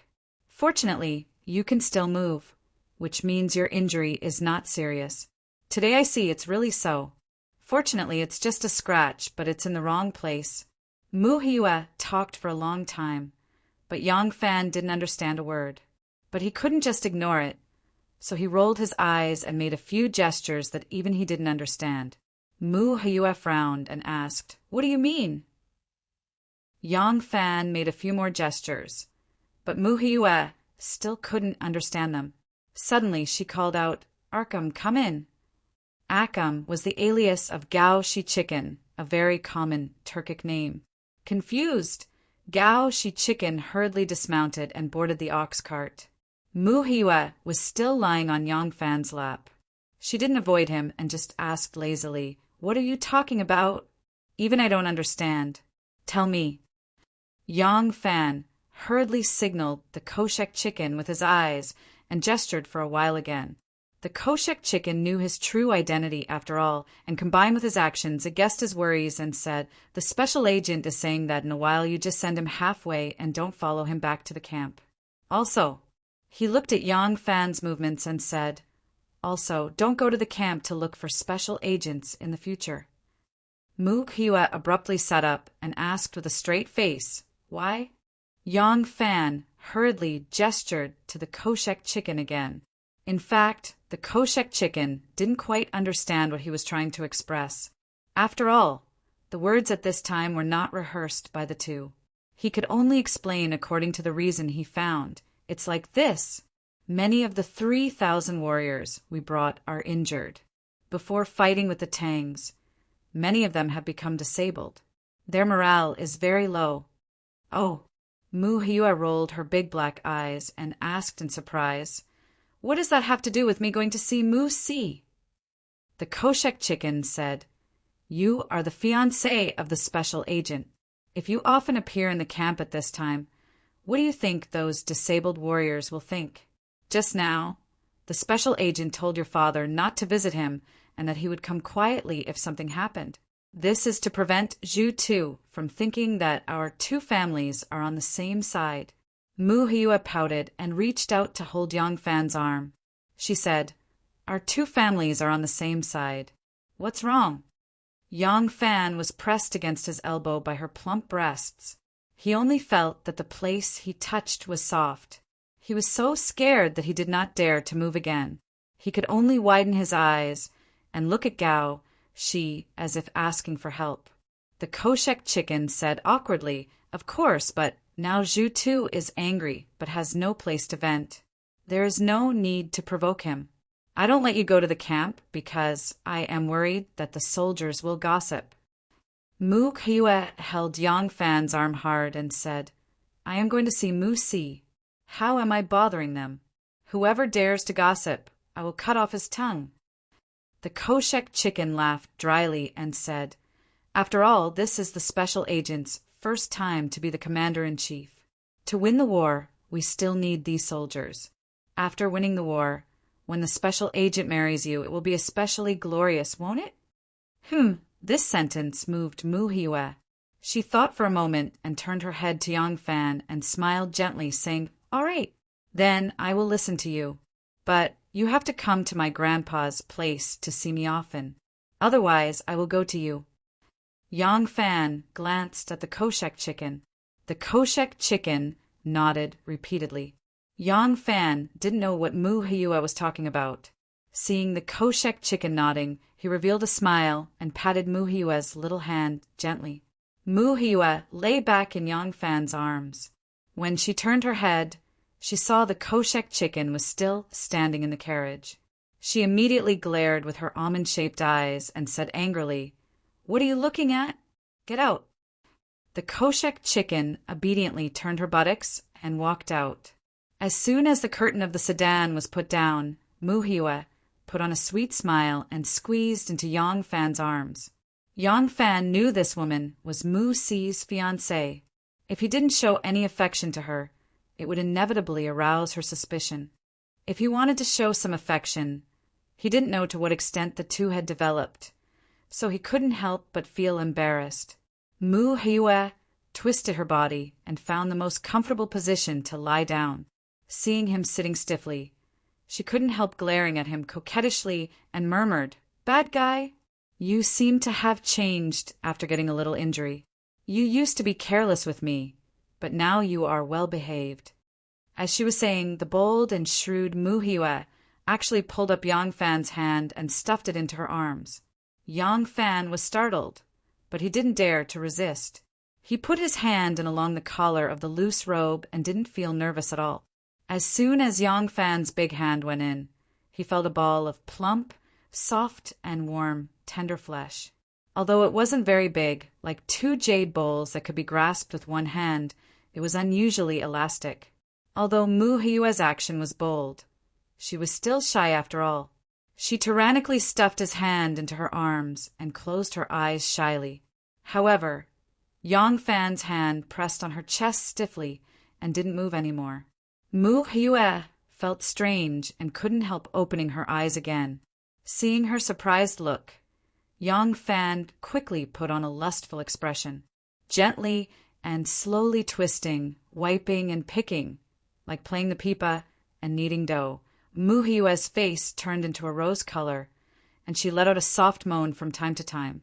She completely buried her hot little face into Yang Fan's arms, and the soft moans came out from Yang Fan's arms. It was so ecstatic. Yang Fan couldn't stop chanting in his heart. Muhiwa wasn't the only one who was aroused by such teasing. Yang Fan was no longer a virgin, and now he also wanted to taste it. After Yang Fan left the tribal meeting, Mu En immediately started to contact some of the more powerful tribal leaders to inform them.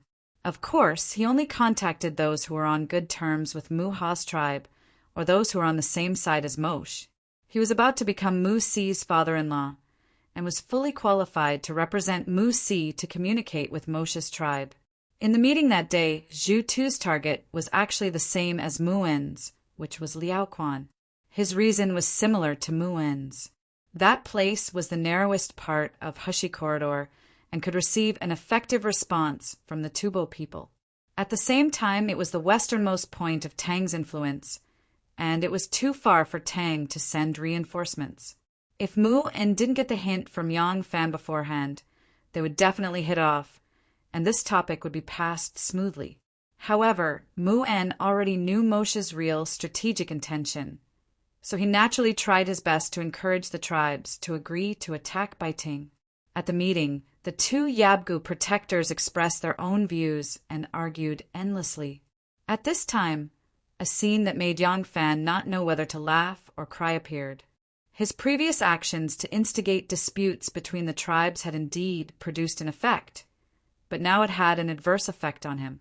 Some of the neutral tribes who were victims for no reason and still had doubts about whether Mu Si was the murderer now stood on Zhu Tu's side and supported him.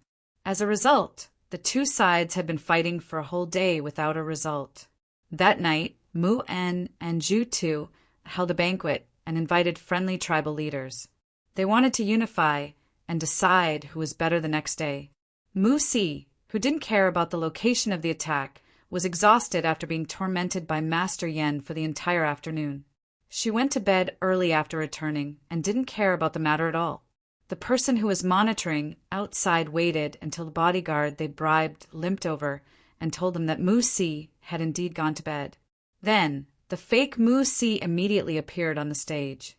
He rode on an ox cart and secretly met with many tribal leaders to rope them in to support the idea of attacking Baiting. After a night of clamor, the meeting resumed early the next morning. They were all so anxious. With hundreds of thousands of people staying here for one more day, they didn't know how much food they had to consume. They really couldn't afford it. Early in the morning, several fast horses were galloping towards Ashina Musi's camp. Ever since the battle with the Ashid tribe, Ashina Musi's camp had been set up in a separate territory in the city. It was quite a distance away from other people's houses and yurts. If someone came close, it would be easy to notice. The fast horses had just galloped off the main road and turned towards Mu Si's camp. Suddenly, Gosher Chicken flashed out from the side of the road and waved at them with a smile. "Hey, Attila, where are you going?" Attila was the Mun Kingdom's guard captain. When he heard someone calling him, he hurriedly reined in his horse and saw that the person calling him was Arkham, who accompanied Moosi to the meeting yesterday. Attila smiled and said, "The great Yabgo asked me to invite the special agent to make a trip. We must confirm the target today. If the special agent doesn't want to show up, you can wait in the great Yabga's tent first. When things are clear, we can assign tasks. If we confirm the target today, we will definitely send troops tomorrow." Gosher Chicken said, "Aha, what a coincidence. The special agent feels bored staying in the tent all day and wants to disguise himself and go out for a walk." Look! Gosher Chicken turned around and saw Moosi sitting steadily in an ox cart and smiling at him. Chapter 253. The meeting of the Turkic tribes finally came to an end. The timing of the attack requested by Musi did not allow them to discuss indefinitely. They had to reach a conclusion as soon as possible. As for whether to attack Liao Chuan or Baiting, as long as Musi did not show up, Zhu Tu would only consider the war itself. From this point of view, no matter which place they attacked, there would be advantages and disadvantages. Unlike Muan, he did not have a clear political goal. Therefore, he did not insist on his own opinion in this debate. After the meeting, the tribal leaders rushed back to make preparations. Muan briefed several tribal leaders who were on good terms with him and hurried back to his tent. Several guards were standing guard at the entrance of the tent. Muan lifted the curtain and walked in. Seeing her father, Mu Hiue quickly sat up from Musi's arms and gently combed her slightly messy hair. She looked natural and at ease. The children of the grassland were not so bashful and had always been generous in matters of love. The customs of the grassland also encouraged this practice. In some couples who were in love with each other, the lover would go into the woman's yurt at night, and the woman's parents would sleep in the same yurt. According to custom, they would also pretend not to hear anything. As the apple of Muan's eye, Mu Hiue, who was spoiled by her uncles, father, and brothers, was even more unscrupulous. Muan pretended not to see the intimacy between the two and coughed to Musi, saying, "The target has been confirmed." Musi had just pulled her hand away from Mu Hiue's chest, and her fingertips still felt slippery like water. Seeing her father coming in, she couldn't help but look a little embarrassed. She quickly straightened her body and looked at Muan seriously. Muan sat down beside her and took out an arrow of command from his bosom. The pattern of the arrow of command was strange and ancient. It was made during the first Khagan of the Turks. Different from the batch of arrows of command that were given to the tribal leaders to manage their own tribes, this batch of arrows of command had a ruby at the top of the triangle, which was equivalent to the tiger seal used to mobilize troops. "We will go down from Mi River and attack Baiting." Zhu Tu took another route, going down from the Gobi Desert in between the two deserts. He would also divide his forces and pretend to attack the Tang stronghold at Yanhai to confuse the Tang army. "You and I will travel together so that the two of you won't fight each other when you meet." Muan glanced at his daughter. Hearing Muan's arrangement, Mu Hiue knew that her father was taking care of her lover. She couldn't help smiling happily. The pitiful Musi widened his eyes and listened to Muan's every word seriously. Even though he had learned a little bit of Turkic language, he couldn't understand anything except for the word Baiting. Because it was the name of a place in the Han region, it was directly transliterated. He couldn't help but feel delighted. Muan passed the arrow token to him and instructed, "You should also go back and make arrangements. We will depart at sunrise tomorrow. You will follow me from the rear." At this point, Muan glanced at his daughter and said in a serious tone, "Going to war is not a joke. You must return to the tribe early tomorrow morning. You are not allowed to send me off in the army. If you break the rules, it will be detrimental to Musi's achievements." "Oh," Mu Hiue pursed her lips and agreed unhappily. Musi held the arrow token and didn't move. He didn't understand Muan's words. Muan thought that he couldn't bear to part with his daughter and wanted to stay with her for a while longer. He couldn't help but frown and wave his hand. "Let's go back first." Your father has high hopes for you in this war. Don't be careless. How can a man be blindly sentimental? I'll wait until you've won a great battle, then I'll marry you." Hearing this, Muhiue couldn't help blushing even though she was generous. Muzi understood his meaning when he waved his hand. He quickly stood up and gave a deep bow to him. Then he turned his head and looked at Muhiue affectionately. Muhiue was happy to see her lover's eyes. She also stood up and said happily, I will send Muzi back. Special service. I heard that we are going to attack the White Pavilion. After leaving Muin's tent, Yang Fan still wore his leather hat and straightened his collar. He walked out quietly among a group of guards. Gao Shi Chicken, who was walking beside him, took the opportunity to ask him some questions. As soon as the meeting was over, the chiefs of various departments left while discussing. As for the location of the attack, Gao Sheiji had already heard them mention it. This matter could not be hidden from the three armies, and they would definitely announce it to the three armies later. Because the long borderline was full of mountains and precipitous ridges, there were only a few passable valleys and passes, and the distance between them was very far. Even if they did not say it, as long as they set off, the soldiers would know where to attack. However, Gao Shi Chicken didn't know the details. Yang Fan deliberately kept Muhiue by his side and brought her out. He wanted to convey Muan's words to Gao Shi Chicken through her. Of course, even if he didn't do it on purpose, this passionate girl would probably be tired of staying by his side. Yang Fan casually made a few gestures, smiled bitterly at Muhiue, and made a helpless expression. Muhiue understood and quickly said, Well, we will set off at sunrise tomorrow. Mu Si will be my rear army and follow me to attack the White Pavilion from Mi'i River. Zhu Tu will take another route, passing through the Gobi Desert between the two deserts. At the same time, we will divide our army to pretend to attack Jianxi to confuse the Tang army. Gao Shi Chicken nodded and said, I see. Yang Fan had already predicted this situation. Although he didn't understand what Gao Shi Chicken was saying, he knew what he was asking. At this time, seeing him nodding repeatedly, he knew that he had asked the question. At this moment, the big stone in his heart fell to the ground. They went out of the tent area and boarded the ox cart. Muhiue suddenly put her hand into Yang Fan's arms and took out the token arrow. She threw it to Gao Shi Chicken and said loudly, Hey, you take it. Inform the deputy general of the army to prepare early. After saying that, she hugged Yang Fan's arm and said affectionately, You will be leaving tomorrow morning. Spend more time with me today.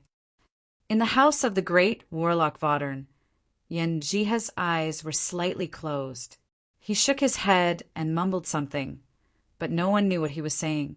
Big Bear was wearing bells all over his body, jumping and jumping until he was sweating profusely. He had been jumping for more than 2 hours. He jumped until his legs were sore and weak. He really couldn't stand it anymore. He jumped to Yen Jihe's side and gently touched him. When Yen Jihe opened his eyes, Big Bear pouted to the side.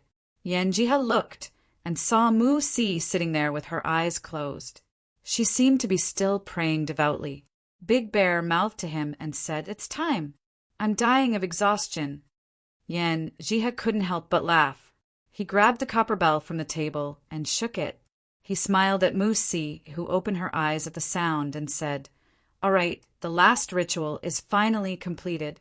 Before the special service members recover from their injuries, as long as they don't make a sound, don't eat meat, and pray once every day before bed, they will be fine. Mu Si was moved to tears and repeatedly cupped her fists to express her gratitude. She also took out a bag of golden beans from her bosom. She knew that he honest did not stand on ceremony and kept it in her bosom. Mu Si then clasped her palms and retreated. Zuyanchuo City was livelier than usual today. The news of tomorrow's departure had already spread. Many tribal warriors took the last chance to come to the city to drink and buy daily necessities. The peddlers knew that the warriors gathered by the tribes would leave tomorrow. They also lowered their prices to promote sales. The streets were bustling with people. Mu Hue held onto Yang Fan's arm like a happy skylark. She chattered nonstop along the way. Yang Fan only needed to maintain his Mona Lisa smile. He didn't even need to make a gesture. Mu Hue bought a bunch of random things, including some jewelry. In fact, the jewelry sold in the market was of low quality and inferior workmanship. They were used by ordinary shepherd families. This little princess of the Mwaha tribe was born with a golden rice spoon in her mouth. Of course, she wouldn't care about it. She just bought it for her mood. In front of Mu Si's tent, a few horses galloped over. The soldiers guarding the camp immediately raised their weapons and shouted, "Halt!" Gao Sheiji pulled the reins and asked loudly, "Is Special Service Mu Si here?" "We are here under the order of the great Yabgu of the Mu-En Kingdom." The soldier guarding the camp said, Our special service brought some heavily injured brothers to seek medical advice. We are not in the camp now. What orders does the great Yabgu have for us?" Gao Sheiji said, "If that's the case, is the Deputy General here? I have important military information to report." The soldier guarding the camp looked at them and retracted his spear. One of them said to Gao Sheiji, "Tell your men to wait outside the camp. Follow me." Gao Sheiji dismounted from the horse and followed the soldier into the camp. Mu Si's deputy general, 2Mo, was shot to death in the sneak attack of the Ashid tribe. Mu Si temporarily appointed another deputy general.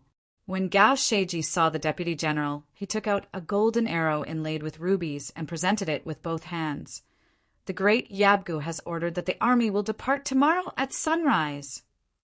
Gao Sheiji handed the arrow to Mu Si's deputy general and explained the detailed plan to him. Then he left. The deputy general was very responsible as he was newly appointed. He immediately ordered the 3 armies to prepare for departure. As for the injured soldiers, he didn't need to ask for Mu Si's permission. He just left them here and waited for their relatives to come and pick them up. This was the usual practice. On the street, Yang Fan and Mu Hue walked arm in arm like a couple. Tin Ano followed in the dark and was secretly surprised. She had been tailing Yang Fan and naturally knew that this Mu Si was the real Yang Fan. In fact, she had never seen Mu Si's appearance and didn't know that Yang Fan was pretending to be someone else. The grassland girl beside Yang Fan was very sunny and cute. What puzzled Tin Ano was that Yang Fan couldn't have come all the way here just to flirt with a girl from the grassland tribe. Who was this girl? What was his purpose in getting close to this girl? Why was Yang Fan able to enter and exit the Turkic tents freely? What was his current identity? There must be many secrets here. Tin Ano really wanted to understand these secrets. At this time, Mu Si, who had left the great shaman's house, rode on the ox cart and leisurely drove on this street. Chapter 254. Ah, look, does this pendant look nice? Mu Hue suddenly found a lot of small jewelry in a small stall. Among them was an amber pendant. The sunlight shone on it, making it sparkle. Mu Hue immediately picked it up and excitedly said to Yang Fan. Yang Fan showed a Mona Lisa smile as usual. Mu Hue rolled her eyes at him and said coquettishly, "I want you to buy it for me." Yang Fan kept smiling. One of his men immediately took out money and bought the pendant. Mu Hue took off her warm hat and put the pendant on. She tilted her head to Yang Fan and said playfully, "Does it look nice?" She had beautiful facial features, wheat-colored skin, big bright eyes, red lips, and a droplet-shaped amber droplet hanging from her forehead. Her already beautiful and moving face became even more charming. Yang Fan had to admit that she was really a very beautiful girl on the prairie. Mu Hue saw the appreciation and praise in her lover's eyes. She couldn't help but feel happy. She winked at Yang Fan and was about to act coquettishly again. Suddenly, Yang Fan's eyes flashed. He took a step forward and grabbed Mu Hue's wrist, turning around and walking to the ox cart. Almost at the same time when Yang Fan turned around, Mu Si, who who was sitting in an ox cart, had just moved her eyes away from a fox skin stall and looked over. "What are you doing? I haven't had enough." Mu Hiue was unhappily taken to the ox cart by Yang Fan. Yang Fan made a gesture to his men to hurry up and put down the curtain. Mu Hiue sat next to him and looked at his action. She suddenly realized something, and her displeasure turned into shyness and happiness. She covered her mouth and giggled. She said in a very enchanting and charming voice, "What? You suddenly find my appearance very attractive, don't you? Hee hee, what a pity you can't do anything now." Her eyebrows were also curved, and her eyes were also smiling. From her elegant eyes, there was a kind of ambiguous and enchanting look. Clearly, she had tasted the forbidden fruit with Musi long ago. Yang Fan suddenly saw Musi and jumped in fright. He had no choice but to quickly help her into the car. Looking at her expression, he knew that she had misunderstood something, so he decided to make the best of it. He smiled and pinched her soft and charming face. Mu Hiu gazed at Yang Fan. Her soft and charming eyes suddenly became moist, as if water was about to drip out. She glanced at Yang Fan with her watery eyes and said in a sweet voice, "It will take you at least 2 or 3 months to come back. Will you miss me during such a long time?" When Yang Fan heard this, he didn't understand at all. But looking at her expression, he knew that she was saying sweet nothings. He gently stroked her soft hair a few times, pretending to respond with tenderness. His other hand gently lifted the curtain a little, wanting to see the situation outside. Looking through the gap, Yang Fan was shocked and hurriedly lowered the curtain again. Mu Si's ox cart was driving side by side with him. Mu Si didn't cover the curtain. Yang Fan lifted the curtain slightly and saw his face. Mu Hiue saw Yang Fan's action. She rolled her eyes and suddenly felt shy. She gently punched Yang Fan's shoulder and said coquettishly, "Bad guy."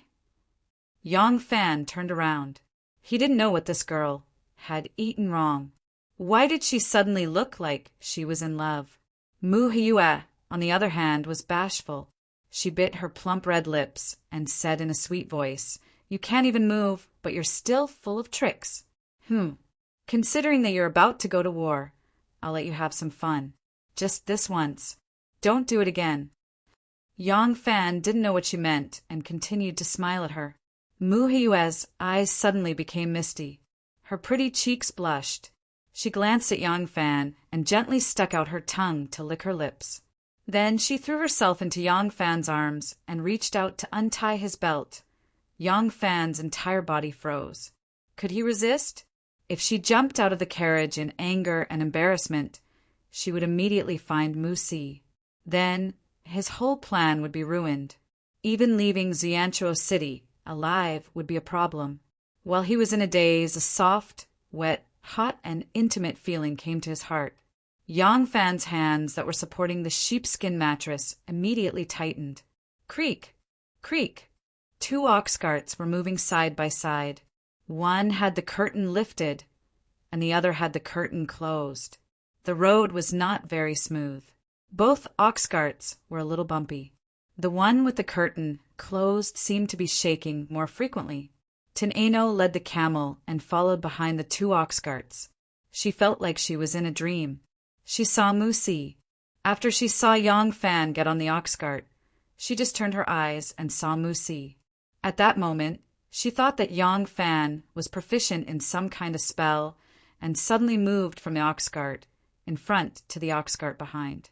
As Tineno followed, her confused thoughts gradually cleared up. She had figured out the crux of the matter. No wonder Yang Fan could casually interact with Turkic nobles and enter their camps. The Yang Fan, who appeared later, must be a Turkic noble. Yang Fan was using his identical appearance to impersonate him. Was this Shinmu's idea? What were they trying to do? Suddenly, Tineno recalled that girl from the steppe who seemed to be a couple with Yang Fan. Was that girl Yang Fan's lover, or Yang Fan's lover? She couldn't have mistaken him for her lover, could she? That shouldn't be the case. Even if Yang Fan looked like that person, his voice should be different. Besides, he was someone from Southeast Asia. How could he understand Turkic? Tin Ano's mind was full of question marks as she walked. When Yang Fan's driver and his guard saw Musi, they finally understood why Yang Fan had been in such a hurry to board his cart. They forced themselves to remain calm. The two ox carts of Musi walked side by side until they reached the end of the long alley. Only then did they slow down, allowing Musi's cart to drive ahead. The two ox carts staggered towards Musi's camp one after the other, but the distance between them was getting further and further away. Tin Ano also slowed down, keeping good distance from the ox cart behind her. She felt that the crux of the problem lay with Yang Fan. If she kept an eye on Yang Fan, she would be able to find Shinmu and discover their secret. In the distance, she saw that the ox cart had stopped, and then the Turkic girl stepped down, followed by Yang Fan. The two seemed to be discussing something, and then a guard brought over a horse. The Turkic girl mounted the horse and galloped over. Tin Ano hurriedly moved to the side of the road. As the horse approached, Tin Ano raised her head and glanced over. She saw the Turkic girl sitting on the horse, her face covered by a circle of white fox fur. It was as red as a flower and exuded an indescribable charm. Up ahead, Yang Fan had boarded the ox cart again. This time, the ox cart did not continue forward, instead slowly turning onto a fork in the road. Tin Ano continued to keep the ox cart a good distance away, hiding herself in the crowd of merchants. After walking for less than an hour, she noticed that the ox cart had stopped in front of a secluded residence. Tin Ano wandered around, buying a few items from a nearby peddler. While asking about the situation of the household, the peddler told her that it was the home of the city's Grand Shaman Dwayne. Zhang Yi, Gasako, and the others were all present at Dwayne's home. Upon seeing Yang Fan arrive, they all gathered around him. Zhang Yi gave him a thumbs up and said, "Erlang, other than my third brother, Zhang Yi has never admired anyone. This time I truly admire you. Ha ha ha." Without even batting an eyelid, the entire Turkic Khaganate has been played in the palm of your hand. Yang Fan laughed and adjusted his belt unnaturally. He coughed and said, "It's not over yet. This is the most critical moment for us. We have to be extra careful. We can't fall short of success at the last moment." As he spoke, Yang Fan untied the bandage around his neck and said to Zhang Yi, "Tomorrow you will be responsible for bringing our men safely back to Longyu." Zhang Yi nodded. "No problem. As long as we can leave this place, I am confident that I can return." Yang Fan asked again, "Who is familiar with the roads here?" Zhang Yi pulled Yan Jiha, who was pretending to be the great god, over and said, "There, it's him. He is very familiar with the roads here." Yang Fan said, "Good, then you stay and follow me, Gasako and Big Bear. In a while you will prepare the horses, water, and food for the journey. We will stay here tonight and wait for their army to set off. After ensuring that there are no problems, we will immediately set off and rush to White Pavilion to warn them." Yan, Jiha, Gasako, and Big Bear nodded their heads and the crowd dispersed. Tin Ano hid in the dark and did not see Yang Fan coming out. She decided to guard nearby. She believed that no matter what Yang Fan was plotting, the truth will come to light soon because she had heard the news that the Turks were about to send out their army. The next morning, all the tribes started to move out. Due to the previous dispute between the Ashina and Ashina tribes, all the tribes were divided into 3 groups. The tribes that were loyal to the Ashina and Ashina tribes camped together with them to express their stand. The neutral tribes were gathered at the 3rd place, so the neutral tribes needed to hurry over to meet up with them. Early in the morning, the Ashina and Ashina tribes started to dismantle their tents and prepare to set off. The tribes that were affiliated to them also dismantled their tents and drove their cattle and sheep to prepare for the inspection and departure. The neutral tribes woke up earlier than them. Some tribes started to move early, dismantling their entire camps, loading their tents into carts and driving their cattle and sheep to meet up with them. These neutral tribes were assigned to Zhutu, Mu'en, and Musi. Inside the city, Mu Si had also gathered all the soldiers who could still fight. Under the protection of 1,000-man army sent by the Mu'en, they left Xianzhou City and rushed toward the Mu'en camp. The sun rose high in the sky. The endless line of tents in the neutral tribes' camp had already disappeared. The snowy plains were a mess, and the majority of the tribes had already left. Several horsemen rode over and saw that there were still 2 or 3 tribes that were dismantling their tents. A horseman rushed over and said in an aggressive tone, "Hey, which tribe are you from? Why are you so slow?" One of Zhang Yi's Turkic soldiers went up and said with a smile, "We are from the Kesa tribe. We're almost done, almost done." He mentioned the name of a tribe that had just left not too long ago. "Humph, hurry up. You still have to drive the cattle and sheep over. How long are you going to waste? The great Yi Protector General is still waiting to summon his troops." The horsemen reprimanded them and rushed toward another tribe that was slowly dismantling their tents. Zhang Yi's men slowly loaded the carriages, observing the movements of the other tribes. Apart from them, when the last tribe was ready and hurriedly left, they also sped up, packing up their luggage. They also set off, but they weren't heading toward the Ashina or Ashina tribes. They quickly left in the opposite direction. Chapter 255. Inside the city, Yang Fan and his men had already started to make preparations. They had prepared a Lele chariot. The tall wheels almost reached a person's shoulder. This kind of grassland tool was fast and durable. The reason why Yang Fan had prepared a Lele chariot in addition to the horses was because they wanted to reach the White Pavilion before the Turkic army to warn them. The Turkic army had split into 2 groups, and there were 2 routes of advance. One of them would follow the Mi-Emo River from the east side of the desert. This group was led by Mu-En and Mu-Si. The other group was led by Zhu Tu, and they would advance from the west side to the east side. His route of advance was through the Gobi Desert, and on both sides was a vast desert. No matter which route Yang Fan took, he would have to pass through a long stretch of no man's land. There were very few people in that area, and there were very few water sources. If he wanted to pass through that area, he had to prepare sufficient food and water beforehand. Big Bear had left the city early in the morning to scout the situation. When the Turkic army had gathered and set off in a grandiose manner, Big Bear immediately rode back to the city to inform Yang Fan and his men. According to their plan, they would make a circle around the Turkic army and then quickly advance to the White Pavilion before the Turkic army and inform the garrison of the Turkic army's arrival. They had a light carriage, and there were only 6 or 7 of them. Their speed was much faster than the rest of the army. As long as they could reach the White Pavilion 4 to 5 days in advance, the garrison would be able to prepare in time. The garrison in Liangzhou would also be able to quickly send reinforcements. Even the capital would be able to quickly receive the news. The fire beacon communication system of the Tang army was very fast. When Yang Fan and his men arrived at the city gates with the Lele chariot, the chief of the Shui Yentua tribe, Beigu, was leading his men back to the city. Beigu had already gone to send off Zhu Tu, Mu-En, and Mu-Si. After sending off the 3, Beigu led his men back to the city. Beigu was an old man in his 60s.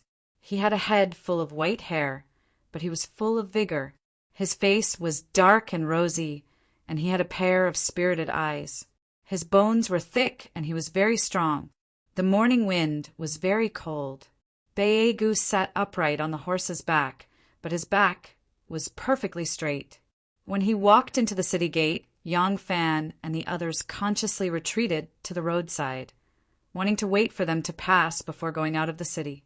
However, a knight at the back of the Beigu guards looked around and suddenly fixed his eyes on the kosher chickens. This guard was called Gu Gu, and he had seen Gaoshi chickens more than once.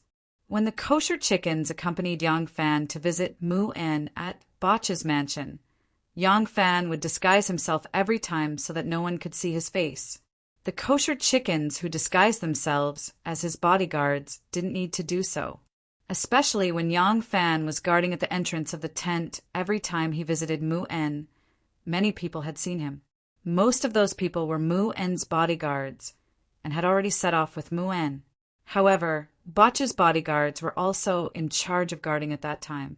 Gu was the bodyguard responsible for the communication between Botchu and Mu En. He happened to be one of the people who had seen the kosher chickens. This time, Yang Fan still lowered his head and was very careful. He never thought that he would be recognized as a kosher chicken. "Hey, aren't you Mu Si's bodyguard?" Gu reined in his horse and looked at the kosher chicken with a smile. "You are very close to Mu Si's bodyguard. Why didn't you go out with them?" As Gu spoke, he glanced at their traveling attire and then looked at the carriage. His eyes were filled with doubt, and he asked in a deep voice, "What's in the carriage? Where are you going?" Gu did not suspect that they were Tangs at this time, but suspected that they were deserters who wanted to escape with their belongings. Yang Fan held his hat with one hand and moved closer to Yan Jiha. He asked in a low voice, "What did he say?" Yan Jiha explained a few words to him in a low voice, and Yang Fan's heart suddenly tightened. At this time, Gu had already raised his voice and called out, "Hey, brothers, come back for a moment." Clang! The dragon's roar lingered in the air, and before it died away, a white light flashed in the air like a waterfall. Blood gushed out, and a human head fell to the ground with a thud. Gu's hand was still raised in the air. "Go!" Yang Fan shouted. He held the bloody knife in his hand and urged the horse to rush out. As soon as he heard Yan Jiha's words, he knew that things were not good. If the group of bodyguards rushed back to surround them and check the things in their carriage, they would definitely be suspicious. As long as they were a little more careful and called the people Mu Si left here, they would know that the Gaoshi chicken was a fake. Moreover, he only pasted a beard on his face, and there was no change in his facial features. If the other party had already noticed them, it was hard to guarantee that they would not recognize his appearance. Therefore, Yang Fan made a prompt decision to immediately kill the Shui Yantua warrior who discovered the abnormality. Although a fierce battle was inevitable, the other party did not know why they killed, and thus did not know their identity, so the secret would not be exposed. When the bodyguards heard the call of their companions, they all reined in their horses and turned back. As soon as they turned their heads, they saw Gu's head falling to the ground, and the headless body still riding on the horse. A group of murderers protected a carriage and rushed out of the city. The bodyguards were shocked and angry. One by one, they took out their bows and aimed at the group of people. The archery skills of these grassland men had almost become instinctive. Their first reaction was not to urge their horses to chase, but to use bows and arrows to subdue the enemy. At this time, Yang Fan's group had just rushed into the city gate and had nowhere to hide. Teneno, who had followed them all the way with a camel, was shocked. Without thinking, he leaped up and shook off the cloth wrapped around his sword in midair. The tip of his feet swiftly tapped on the horses. The sword light rustled, the arrows flew, the bowstrings broke, and the fingers were all over the ground. Tin Eno's body spun in midair, and he kicked away a bodyguard who was holding his hands and screaming miserably. He floated down onto his horse, kicked the stirrups, and rushed out. Her mission was to find out everything about Shenmu in the western region and report it truthfully to her master. Everything else had nothing to do with her. But she was not a machine that only knew how to carry out orders. She also had feelings. When she saw the dozens of bows aimed at the city gate, Yang Fan had nowhere to dodge and was likely to be shot to death. She didn't even have time to think and immediately pulled out her sword. Tin Eno cut off the bow and took the horse galloping out. She was lying on the horse's back. Looking from behind, it seemed that she could only see a horse leaping like a dragon. Tin Eno urged the horse to gallop. Suddenly, he caught a glimpse of a simple and crude shed by the roadside. It was a shed built by a peddler. The wooden frame was used as a frame, and the top was covered with a leather canopy. Tin Eno shook his hand, and a string of silver chains flew out. He then pulled his wrist back, and the iron claws at the end of the chain clasped the leather canopy. The tribes had already left. The peddler was planning to pack up and leave today. He untied the rope under the canopy, and with a whoosh, the entire leather canopy flew up like a dark cloud, following behind Tin Ano towards the city gate. Pung, pung, pung, pung. They pushed away the injured guards and shot at the other guards aggressively. Their arrows all hit the cowhide tents that were floating in the air like clouds. The leather canopy was made of cowhide and was extremely heavy. It was only thanks to the strength of Tin Ano's wrists and the horse's strength that she was able to lift it. She rushed into the city gate with her horse and loosened the claw holding the leather canopy. Her horse felt the weight lighten and its speed increase. Like an arrow released from a bow, it charged out of the city gate. Yang Fan had already seen everything that was happening behind him. Yang Fan turned his head and saw a Turkic man suddenly leap up, his sword cutting through the bowstring to cover his retreat. Who was he? Yang Fan was flabbergasted. As his horse charged out of the city gate, he was still turning his head back to look. The sun was shining down on the city gate. In a flash, that Turkic man with a beautiful beard shot out like an arrow. Who are they? How dare they cause trouble and kill people in my city? Bega was enraged. Although the nomadic tribes were tough and often fought, it was rare to see someone dare to openly challenge the authority of a city lord like him. Begu pulled out his saber and pointed it outwards, shouting aggressively, "Chase!" Whether alive or dead, not a single one is allowed to escape. His bodyguards immediately turned their horses and chased after them. Begu shouted to the guards that remained by his side, "Go! Mobilize the troops for me. Mobilize the troops to chase after them." Whoosh, whoosh, whoosh. The arrows fell like rain. Tin Ano, who was left behind, hugged the horse's neck and ran madly. Fortunately, the distance between the two sides was not too far, and the arrows were mostly straight shots. She was not worried that the arrows would hit her while she was on the horse's back. However, the horse's thigh was hit several times in a row. Feeling the pain, the horse ran even faster and quickly pulled away from the pursuers. However, the wolf fang arrows went deep into the horse's thigh. The faster it ran, the more painful it was. After a sudden sprint, the horse felt that it could not hold on any longer. At the right time, another arrow hit the horse's thigh. The horse neighed in sorrow and fell to the ground. Seeing this, Yang Fan said to Big Bear and Yen Ji, who were protecting the carriage, "Keep going. We must deliver the news. Go quickly." Gao Shi Chicken drove the carriage and shouted, "Erling, where are you going?" Yang Fan turned the horse and raised his saber, shouting, "I'm going to save them." Then, without waiting for their reply, he ran back the way he came. Since childhood, Yang Fan valued the word friendship the most. Back in Loyang Palace, he was ridiculed by Guan Fuzi just because the little eunuch and the scholar praised him. He did not hesitate to use his status as an imperial guard to seek justice for those who appreciated him, not to mention that this was a life-saving favor. He did not know who this Turk was. He only knew that this person was saving him, and that was enough. Seeing the person in front of him fall off his horse, the Turk pursuer at the very front grinned, put away his longbow, and pulled out his snow-white saber. The person running on the ground looked very thin. He was confident that he could cut this person in half with a single strike. The sharp saber could cut through the skin and flesh, cut through the bones, and easily cut a person in half. What a delightful thing to do! His blood was boiling. Then he saw Yang Fan turn his horse around and charge back with the saber in his hand. He immediately changed his target. Killing a target that had the ability to resist would obviously give him a greater sense of satisfaction.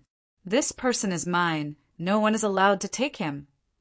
He held to his companions and kicked his stirrup to welcome Yang Fan. Screech! The two horses crossed, and the Turk cavalryman continued to charge forward. After charging 4 horse lengths, he gradually slowed down. His hand tightly gripped the hilt of his saber. His eyes focused on the saber in his hand. Only a small portion of the saber remained, and the majority of the blade was nowhere to be seen. He turned his eyes in shock. A gust of wind blew by, and the crooked beard on his left lip fluttered in the wind, scattering into strands. Then a line of blood quickly spread from the right side of his forehead to the left corner of his mouth. He screamed and fell off the horse. Yang Fan, who had crossed paths with him, was already charging towards the Turkic man who was rushing towards him upon seeing that he had returned to help. Chapter 256.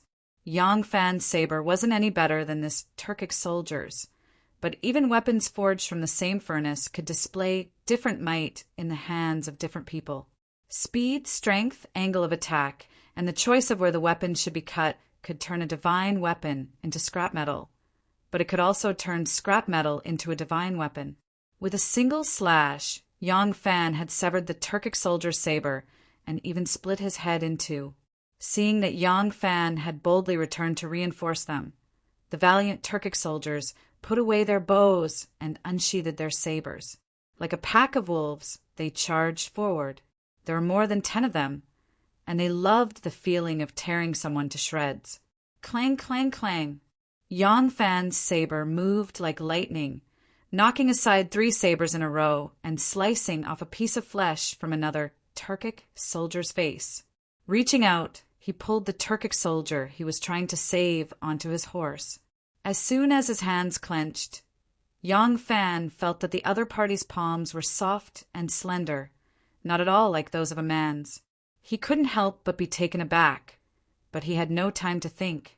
With a light wave of his saber, he knocked aside 2 more sabers that were stabbing at him.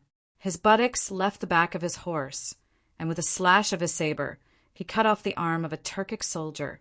Flicking the saber-wielding arm behind him, he shouted, "Take it!" As soon as he said this, he realized that the person behind him might not understand his words. Unexpectedly, the person behind him didn't say a word, but instead caught the severed arm and drew his saber. Yang Fan was reassured. The 2 of them rode on the same horse, their sabers flying left and right, and began to fight with the dozen or so Turkic soldiers. In this chaotic battle, with sabers and spears at the same time, Yang Fan couldn't use his godly martial arts techniques like before. The 2 sides were in a melee, and no moves were of any use. They could only use the most direct slashes and stabs, competing in speed, strength, and agility. The 2 of them attacked left and right and beheaded 3 more people from their horses. Looking back, they saw that the Gasakis and the others were already far away. They could only see a faint black dot on the horizon. Yang Fan urged his horse and said, "Let's go!" The 2 of them turned their horses around and fought their way out of the encirclement, fleeing into the wilderness. However, they did not flee in the direction of Koshiki and the others. The enemy had not been shaken off yet, so Yang Fan could not lure the enemy there. Seeing the 2 of them escape, the Turkic soldiers knew of their bravery from the chaotic battle. Not daring to rely on their superior numbers, the Turkic soldiers took out their bows and knocked their bowstrings to shoot at them. As the arrows flew past the 2, Tianai Nu used her saber to protect herself and struck the eagle feathers. Yang Fan saw that the 2 of them were riding together, and the speed of the horses was not fast. Arrows were flying around them, and if they were not careful, the 2 of them would be pierced by the other party's arrows. He was secretly anxious. Behind him, Teneno suddenly shouted, "Go that way! Charge into the sand dunes and shake them off!" At this time, she did not conceal her voice. When Yang Fan heard the familiar female voice, he could not help but exclaim, "Anu! You are Anu?" Swoosh! Another arrow brushed past him. The Tianai Nu nudged him with her elbow and said angrily, "Hurry up and leave!" Yang Fan did not have time to ask again, and immediately urged his horse to charge into the sand dunes. At this time, a large number of men and horses were also chasing over. Seeing them and their pursuers rushing into the sand dunes one after another, they immediately followed. 7 or 8 Turks chased into the sand dunes. The rolling sand dunes provided excellent concealment. Their bows and arrows were useless in such a terrain. The Turks hung their bows and arrows, pulled out their sabers, and looked around. Suddenly, someone pointed forward and shouted, "There!" Hearing the voice, everyone looked over and saw the shadow of a horse disappear into the sand dunes in a flash. They immediately took up their horses and chased after it. Where did it go? A few of the Turkic soldiers were standing on the sand dune, surveying their surroundings. All of a sudden, the sand beside them moved, and a huge cloud of sand flew towards them. Behind the cloud of sand were two gleaming blades. Yang Fan and the Tian Ai Nu, who had buried themselves in the sand, suddenly attacked together. Two of the Turkic soldiers who were caught off guard fell off their horses, and the two of them leaped onto their horses. "Kill!" The two of them shouted in unison and urged their horses forward. On the sand dunes, the flashes of sabers and shadows of swords clashed. A Turk's saber was knocked away, and he hurriedly fell off his horse. Only then did he escape the danger of having his abdomen sliced open. He rolled down the sand dune and climbed up pathetically. He saw one of his comrades sitting on a horse with a saber in one hand and the other covering his throat. His body swayed a few times and suddenly fell down the sand dune on his back. He slid halfway down the sand dune and stopped, blood gushing out from his throat. The Turk crawled over on all fours and snatched the saber from his dead comrade's hand. Carefully, he climbed up the sand dune and saw a pile of corpses. In the distance, two war horses had just passed through a hilly area. He looked at the corpses on the ground in a daze and turned his head back, only to see a large group of pursuers sweeping up a cloud of dust and charging towards them. "Anu, why are you here?" Under a sand dune, Yang Fan, who stopped to catch her breath, looked in surprise at Tineno, who was dressed as a man. Tineno was seriously inspecting the contents of the sacks on the back of the horse. After a round of inspection, Tineno turned around and said, "There's not much water and food in their sacks. We cannot stay in the desert for long. If there is a storm or a cloudy day, we will easily lose our way. Before we can get out, we will die of hunger or thirst here." Yang Fan pointed at her lips and said, "Your beard!" Half of Tian Ai Nu's mustache had fallen off during the fight, leaving only the other half sticking to his lips. Tian Ai Nu reached out and tore off the remaining half of his mustache. He glared at Yang Fan and said, "Did you hear me?" Yang Fan asked, "Is it that young Master Jiang who asked you to spy on Shinmu?" Tineno snorted and did not answer. Yang Fan revealed a trace of smile and said softly, "I did not expect you to be here. Anu, you will save me." I'm very—" The Tian Ai Nu suddenly interrupted him and said stiffly, "You've saved my life, and I'm just trying to repay your kindness. Let's not talk about this anymore. We need to leave this place while the sun is still up. Otherwise, we'll be in trouble if we get lost in the desert." Yang Fan's understanding of the desert was far less than Tineno. He did not have her cautious attitude. He smiled indifferently and walked a few steps forward. He pulled the reins and said, "Okay, then, we will now." Just as he said this, Yang Fan's smile froze on his face. He was silent for a moment and took a deep breath. He turned to Tineno and said, "I am afraid we have to continue to escape into the depths of the desert." "Why?" Tineno followed his gaze and couldn't help but be stunned. After a moment, he rushed to another horse and said loudly, "Let's go!" In the distance, a mixed team of knights composed of horses and camels had appeared on several sand ridges. It was not a caravan in the desert. There were no boxes of goods on the backs of the camels. There was only a knight and a knife. They were the warriors sent by Beegu to search for them. The desert climate was like a child's face. It was changeable. In the evening of the same day, a strong wind blew. The strong wind carried an overwhelming amount of yellow sand, turning the entire world into a chaotic mess. The two of them covered their faces with a sand towel and hurried on their way in the midst of the chaos. The wind and sand helped them. Beegu's pursuers completely lost their target, but they also lost their direction in the desert. In the desert, without stars, moon, and sun, there were similar sand dunes everywhere. It could not be used as a reference. Even if you were familiar with the desert, you could not distinguish north from south with your naked eyes without the help of external objects. It was late at night, and the wind was still blowing. Yang Fan and Tin Eno rested under a sand dune. Although Yang Fan had lived in the grassland desert for more than 2 months, he rarely went deep into the desert. Occasionally, he went to the edge of the desert. There was an experienced guide to arrange everything. The team also carried enough water and food. Therefore, he had no idea how terrible the power of heaven and earth in the desert was. The two escaped from the pursuers and fought against the wind and sand. They were exhausted by the time they got here. The 2 horses belonged to Baega's bodyguard. Baegu just went out of the city to give a farewell dinner to the army. Therefore, the bodyguard had nothing in his bag for a long journey. There was not enough water and food, and there was no sleeping bag for camping in the wild.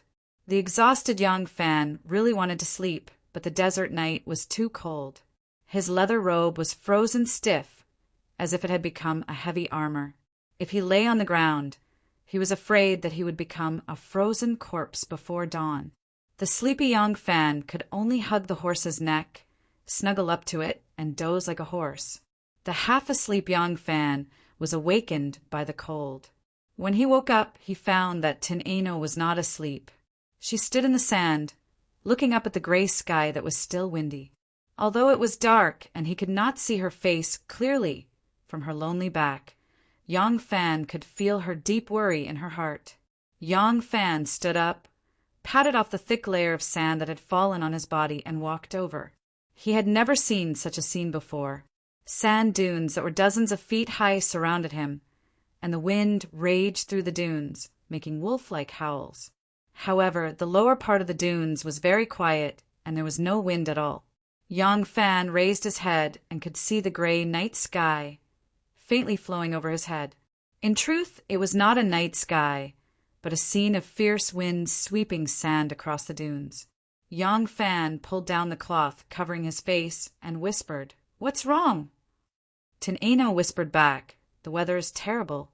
I'm worried that there won't be any sunlight tomorrow morning." Yang Fan could hear the deep worry and fear in her voice.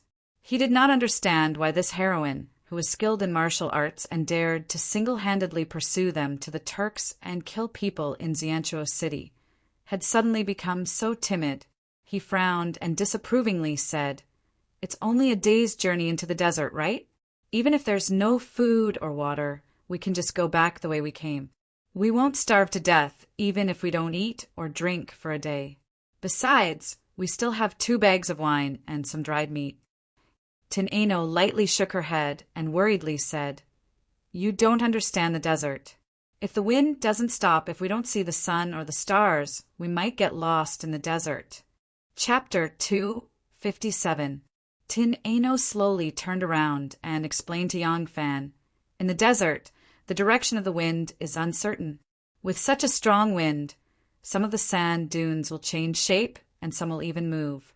If we don't have something to determine the direction, we won't even be able to find the way we came from." Yang Fan thought for a moment, then pointed behind him and said, "I remember we came down from this side.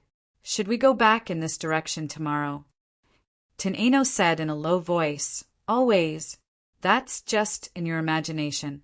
You don't even know if you are walking in a straight line. Maybe after walking for a day, when you are exhausted, you will come back here again." Yang Fan patted his forehead and said, as if he realized something, "Oh, is this the so-called ghosts hit the wall?" Tin Eno did not speak, but silently turned around and said faintly, "My camel originally carried a lot of food." Hearing this, Yang Fan looked at her anxious face and suddenly remembered the tragic childhood she told him about. A skinny girl walking in the wilderness full of starvation, suffering the abandonment of her family, dying by the roadside in fear, becoming food for wolves, wild dogs, and other refugees. Yang Fan did not know that there were psychological diseases like hunger phobia and hunger sequelae in the world. but he suddenly understood why Teneno was so afraid and anxious. He wanted to comfort Teneno, but he did not know what to say. Yang Fan looked up at the gray sky. Yang Fan only hoped that there would be a sun tomorrow. The sun meant the hope of survival. Ah, Nu! Look, there is a tree stump here. Are we going to get out soon? Yang Fan found a lonely tree trunk on the sandy ground and immediately rushed over with joy. It's hard to say. Teneno also rushed over and bent down to take a look. The joy on his face disappeared, and he said, "This is a poplar tree." As the old saying goes, who young lives for 1,000 years without dying, dies for 1,000 years without falling, falls for 1,000 years without decaying for 1,000 years, falls for 1,000 years without decaying for 1,000 years. Who knows when this half of the tree stump will be? Teneno bent down and observed the tree stump carefully. He touched the side that was relatively smooth and had fewer cracks and uneven bumps. He said, "This side should be facing the south. Let's go this way." Yang Fan did not ask her about the reason behind it. Along the way, he already knew that Teneno knew far more about survival in the desert than he did, so he had no objections. Teneno knocked a handful of the trunk from the stump and held it in his hand. Every now and then, he would turn his head to look at the stump to make sure that he was not going astray. When the stump was completely out of sight and could not be seen again, he would thrust the splinter in his hand into the sand. Along the way, she used all the signs that she could use. She made a mark every time she walked to make sure that she was walking in a straight line.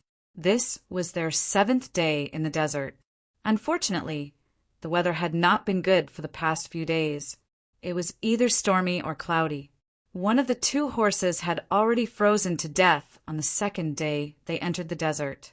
The other horse had neither fodder to feed nor anything to keep out the cold.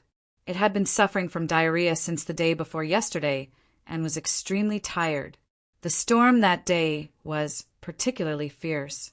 The 2 of them could not stand still and could not see anything more than 5 steps away. Yang Fan supported the Tianai Nu as they searched for a place to hide from the wind. When they finally arrived at a sandy valley, the half-dead horse suddenly broke free from Yang Fan's hand and disappeared into the vast sea of sand. Yang Fan was not sure if the sand hurt its eyes, but the half-dead horse suddenly broke free from Yang Fan's hand and quickly disappeared into the vast sea of sand. The horse that had died earlier, Teneno had gathered some horse meat and carried it on the horse's back. He was prepared to use it as food in case of an emergency, but it disappeared along with the horse. Fortunately, there was wine and dried meat in the bag. In order to avoid being cold and hard when eating, Yang Fan kept them in his arms. These became their only food. Of the 2 bags of wine, no matter how much they saved, they were only left with half a bag. Although the alcohol content of the wine was not high, it still had the effect of keeping out the cold. Relying on this wine, they could easily overcome the cold of the winter night.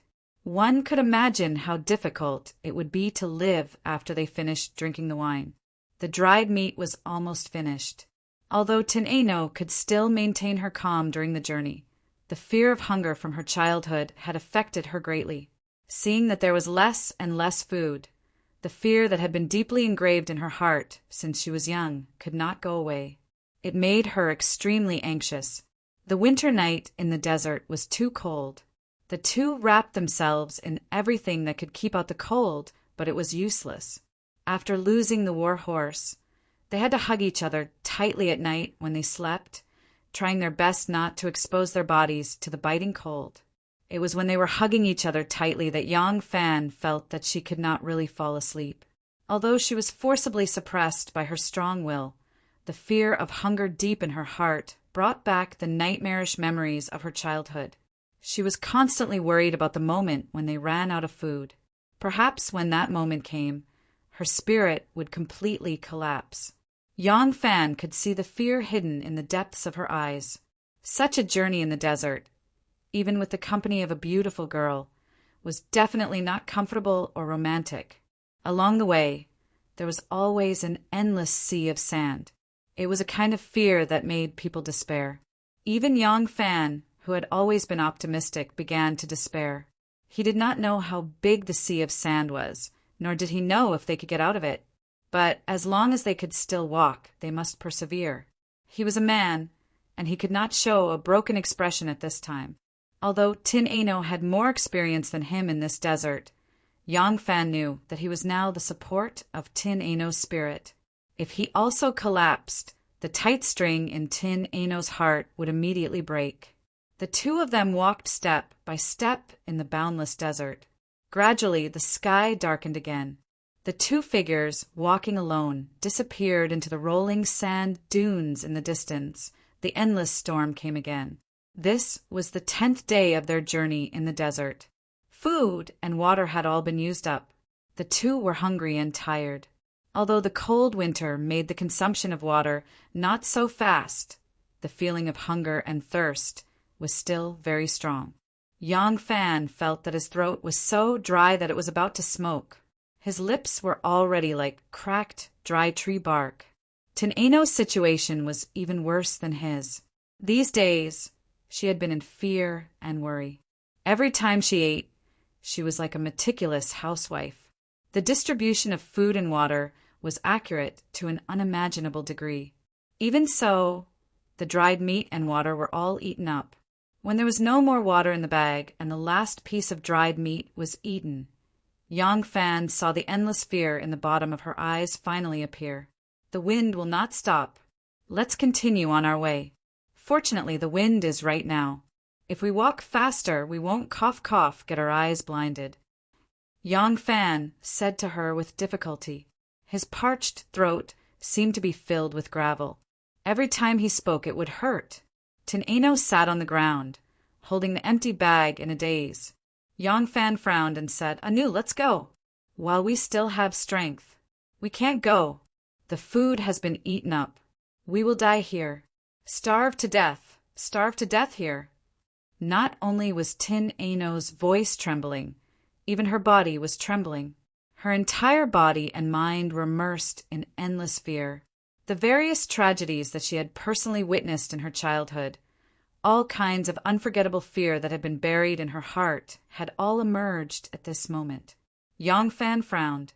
He knew why Tin Ano was afraid, but he could not imagine, nor could he imagine, how much trauma Tin Ano had suffered in her childhood. He could not understand the helplessness and extreme fear that Tin Ano was showing. At that moment, Tian Ai felt like she had returned to her tragic childhood. It was as if she had become a hungry, helpless, weak little girl who was abandoned by her family and coveted by countless people like food. She was surrounded by endless fear. Anu, we can't go. We will starve to death. We will all starve to death. Tin Ano did not seem to hear what he was saying. She only muttered to herself. Yang Fan frowned and suddenly dragged her up. Tin Ano looked at him in surprise. Yang Fan shouted, Go! Continue to go forward. Maybe we can get out of here soon. I don't believe that this desert has no end. Go. Continue to go.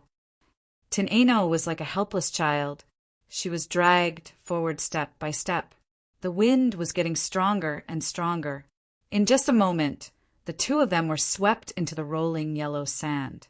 They could no longer see their figures. They did not know how long they had been walking. In the middle, they stopped to sleep in each other's arms. They did not know how long they had slept. When they continued on their endless journey, the wind seemed to have lessened. But the two of them were so hungry and thirsty that they could not move a single step. It's useless.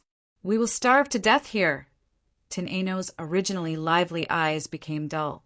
The only thing she could repeat was this sentence. The only thought that lingered in her mind was starving to death. Yang Fan did not have the strength to refute her. He was like a moving zombie. He used his strong will to force his feet to move forward and backward, apart from hunger and cold. The thick robes that were supposed to be able to block the wind and cold were no longer able to keep them warm. This was because their bodies were no longer emitting much heat. The extreme cold seemed to be able to seep into their bones. Yang Fan felt that his body was frozen stiff. Tian Ai was not the only one who was in despair. Even he himself was in despair. Suddenly, Yang Fan's legs went soft. He fell head first onto the sand dune. Tin Ano, who was being dragged by him, also fell down. The two of them rolled down the sand dune to the bottom. Yang Fan struggled to stand up, but he only managed to kneel on one leg. His vision went black and he fell back onto the sand.